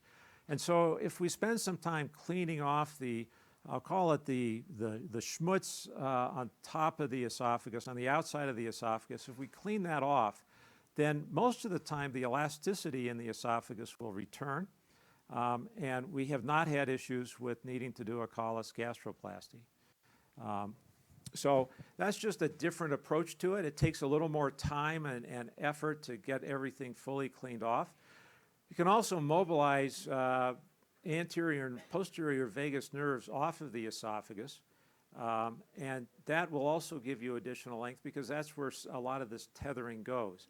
So when we do that, we really try to preserve some vascular element to the vagus nerves. And we go down onto the lesser curve. Tom Watson, actually, when he does his, he actually isolates both vagus nerves together, and the surrounding tissues is sort of a pedicle that he dissects off of the esophagus and off of the sort of proximal stomach as we go up. So you can see here we've actually driven the camera, we're driving it up into the mediastinum through the hiatus, and it's really nice to have a stable camera image so that you can do this. If you just have, and that's one of the other, I guess I'd say, advantages to me of the robot is it's a stable camera image. So when I drive up here, it's not that I have someone else who's jittery, had another cup of coffee that morning, isn't paying attention, and smears the camera all the time, although I just smeared the camera here. I like to dissect up until really tissues start to look normal. In this case, I know that's not going to be until we get up to roughly the inferior pulmonary vein. And I think, Trip, you'd probably agree, we want to get circumferentially around the esophagus. Yeah, I mean, I think this is highlighting, a full-blown mediastinal dissection as a way to get esophageal length and the other techniques that you already mentioned. But I think that this is really what separates an experienced foregut surgeon from someone who is maybe not used to getting all the way up. And so it's a great time to learn how to get up into the mediastinum on a easier case to get that huge amount of intra-abdominal esophageal length, because when you come to a case like this, you've got the skills ready to go. But it's a beautiful mediastinal dissection. So here again, we're just working on taking more of the hernia sac off. And since we're going to do, in this patient, she was almost aperistaltic. And so the option of doing links on her after doing the hernia repair was not there. So we're going to do an anterior fundoplication that's sort of been nicknamed Watson. Dave Watson, a surgeon down in Adelaide, has done a beautiful long-term randomized controlled trial of this fundoplication to Nissen. There have been some others also, and pretty much all of them show equivalent long-term quality of life. Maybe a bit more reflux globally in the patients who have the partial fundoplication, but trade-off being really far less gas bloat. So here we are, we're ready to close the hiatus. We have some Phasix ST mesh that I'm using as sort of a running pledget and a 2.0 V-lock permanent suture. So for those of you GIs, the V-lock has little fish, kind of like fish hook barbs on it. So it locks on itself as we run up. So everyone has different approaches or different thoughts about mesh. Not going to go into the whole debate on it. Just conceptually, we use mesh everywhere else in the body for hernias. We just recognize that that makes sense because there are collagen defects. And we now know that there are collagen defects in the diaphragm. So I just have better results if I use it. I won't go into all the RCT data, but I think one of the things that we've missed is how snug to close the hiatus, and I think we've been closing it too loosely. This is just a little variation on a technique. So if you'll notice here, as we close this left crus with a horizontal mattress suture, it not only decreases the surface area, but it actually medializes the left crus. So as it medializes the left crus, it means that the posterior sutures are actually going to be under less tension. It's really a very slick way to close things up because there's very little tension in this direction. Even in a patient with a fibrotic crus, this left-sided maneuver really it doesn't put much tension on the diaphragm. I often do the same thing. I call them Mickey Mouse stitches because they're there at the kind of 10 and 2 o'clock positions. There was a question, Reg, on what would you do if you really couldn't get enough intra-abdominal esophageal length? Sure, I'd keep on working. In the last 500 cases that we've done, I've not had a need to do a collis. It just takes some time and effort. So that's just showing how much medialization we get from that maneuver. And then we're going to do another anterior suture as well. Not purely anterior, because purely anterior, the muscle fibers would run parallel to the suture, but more from about 10 to 1 o'clock. And then we're at least slightly oblique to the muscle fibers, and I think a little less likely to pull through. The articulation of the needle drivers, I think, is really helpful in especially those anterior sutures, just being able to get a nice big bite. So here we are running the V-lock back on itself to lock it in place. I will say that whenever I have to scrub in to help the residents, it's on those anterior sutures because it without the articulation, it's tough business, especially at that 10 and 2 o'clock position. So you can see this is a pretty snug hiatal closure. The last stitch is difficult to place, but this is kind of what we learned to do, I think, especially when it came to links, because we didn't want to leave a little gap there for the links to migrate through. But what we've sort of learned, what I've learned, is that it really doesn't create issues with hiatal stenosis. It really provides us with a nice, good repair. Are you, you don't have a bougie in, it doesn't appear. I don't use a bougie either, but how are you gauging this? I mean, there's experience. Do you use EndoFlip or anything of that nature at the end? Really what we've been doing, Trip, is just visually it ought to be snug against an untensioned but undistended esophagus. So no gap at all. So, and as you can see here, I'm putting some downward tension, but we've got a pretty good length of esophagus, enough to do the anterior fundo. There are different ways to do this, but this is the way the Aussies do it. They're not afraid to put a stitch from the stomach to the diaphragm to the esophagus, but you could certainly do them as two separate sutures if you were concerned. So here, because the angle of His is kind of sort of straightened out because of the chronic herniation, I'm also putting a stitch in right here to kind of accentuate the angle of His. And then we're going to take the fundus and sort of roll it, sort of shimmy it up over the anterior part of the esophagus and back down to, I overestimated my length of suture there.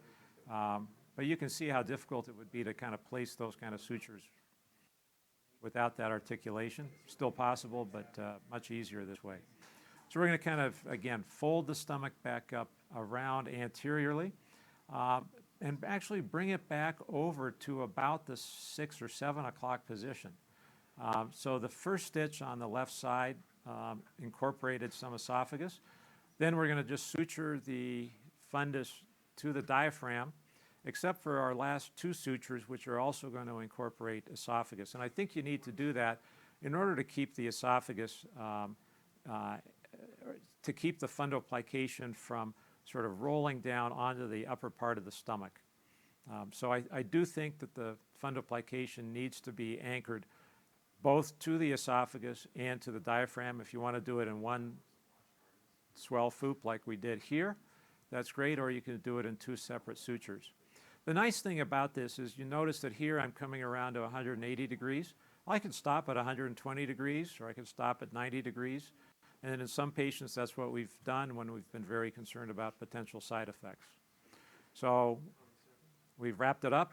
That's the anterior fundo. This is what it looks like endoscopically, and looks very much like a complete fundoplication endoscopically.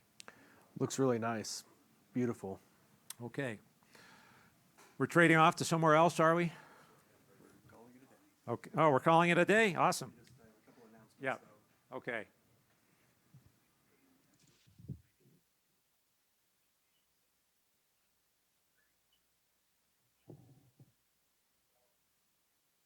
And welcome back. Can you hear us? Hi. Well, we just wanted to Yes, wrap up, by thanking you, your team, for everything you guys have done. These were excellent cases. Obviously, I also want to thank Stavros out at Winthrop, and Felice at Cornell, and Chris and Hero at the Brigham for all their work putting together this live event. I mean, this was pretty impressive. I know we had a little hiccups here with audio now and again, but pretty incredible, and our thanks really go out to you for spearheading this. My pleasure, John. It was just great to work together. And also, I want to thank Felice for her comments chiming in from long distance. We had some connection problems there. And also to let you know, Felice had done a case at Cornell that she had to record. So we don't have time for it today. We'll find a way to show that tomorrow. So stay tuned for a case from Cornell tomorrow, along with a bunch of other interesting stuff. Yeah, and just so everybody knows, all this is going to be posted on the AFS website. All these videos, all these cases. So if we don't get to something tomorrow, it will be up on the AFS website. So again, thank you to all the sites for the live demonstrations and how it should be done. I'll remind everybody that tomorrow we're going to start at 9:45 Eastern sharp with the presidential address, and then we'll go into a full day's worth of topics. Prior to that, there are some non-CME events just prior to that 9:45 Eastern time that I would encourage you to attend. And that's pretty much it. Reg, anything else? Last minute thoughts? No, I hope this has been interesting and entertaining to everyone. Again, thanks to all the crew for their great work. All right, we'll see everybody at 9:45 Eastern tomorrow. Okay. Thank you. Cool.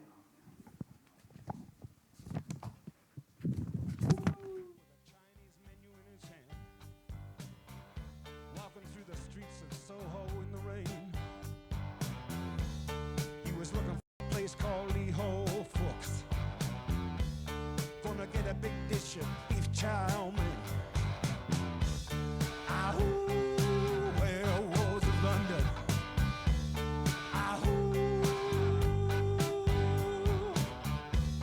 ahoo, where was London? Ahoo, you hear him howling around your kitchen door. You better not let him in.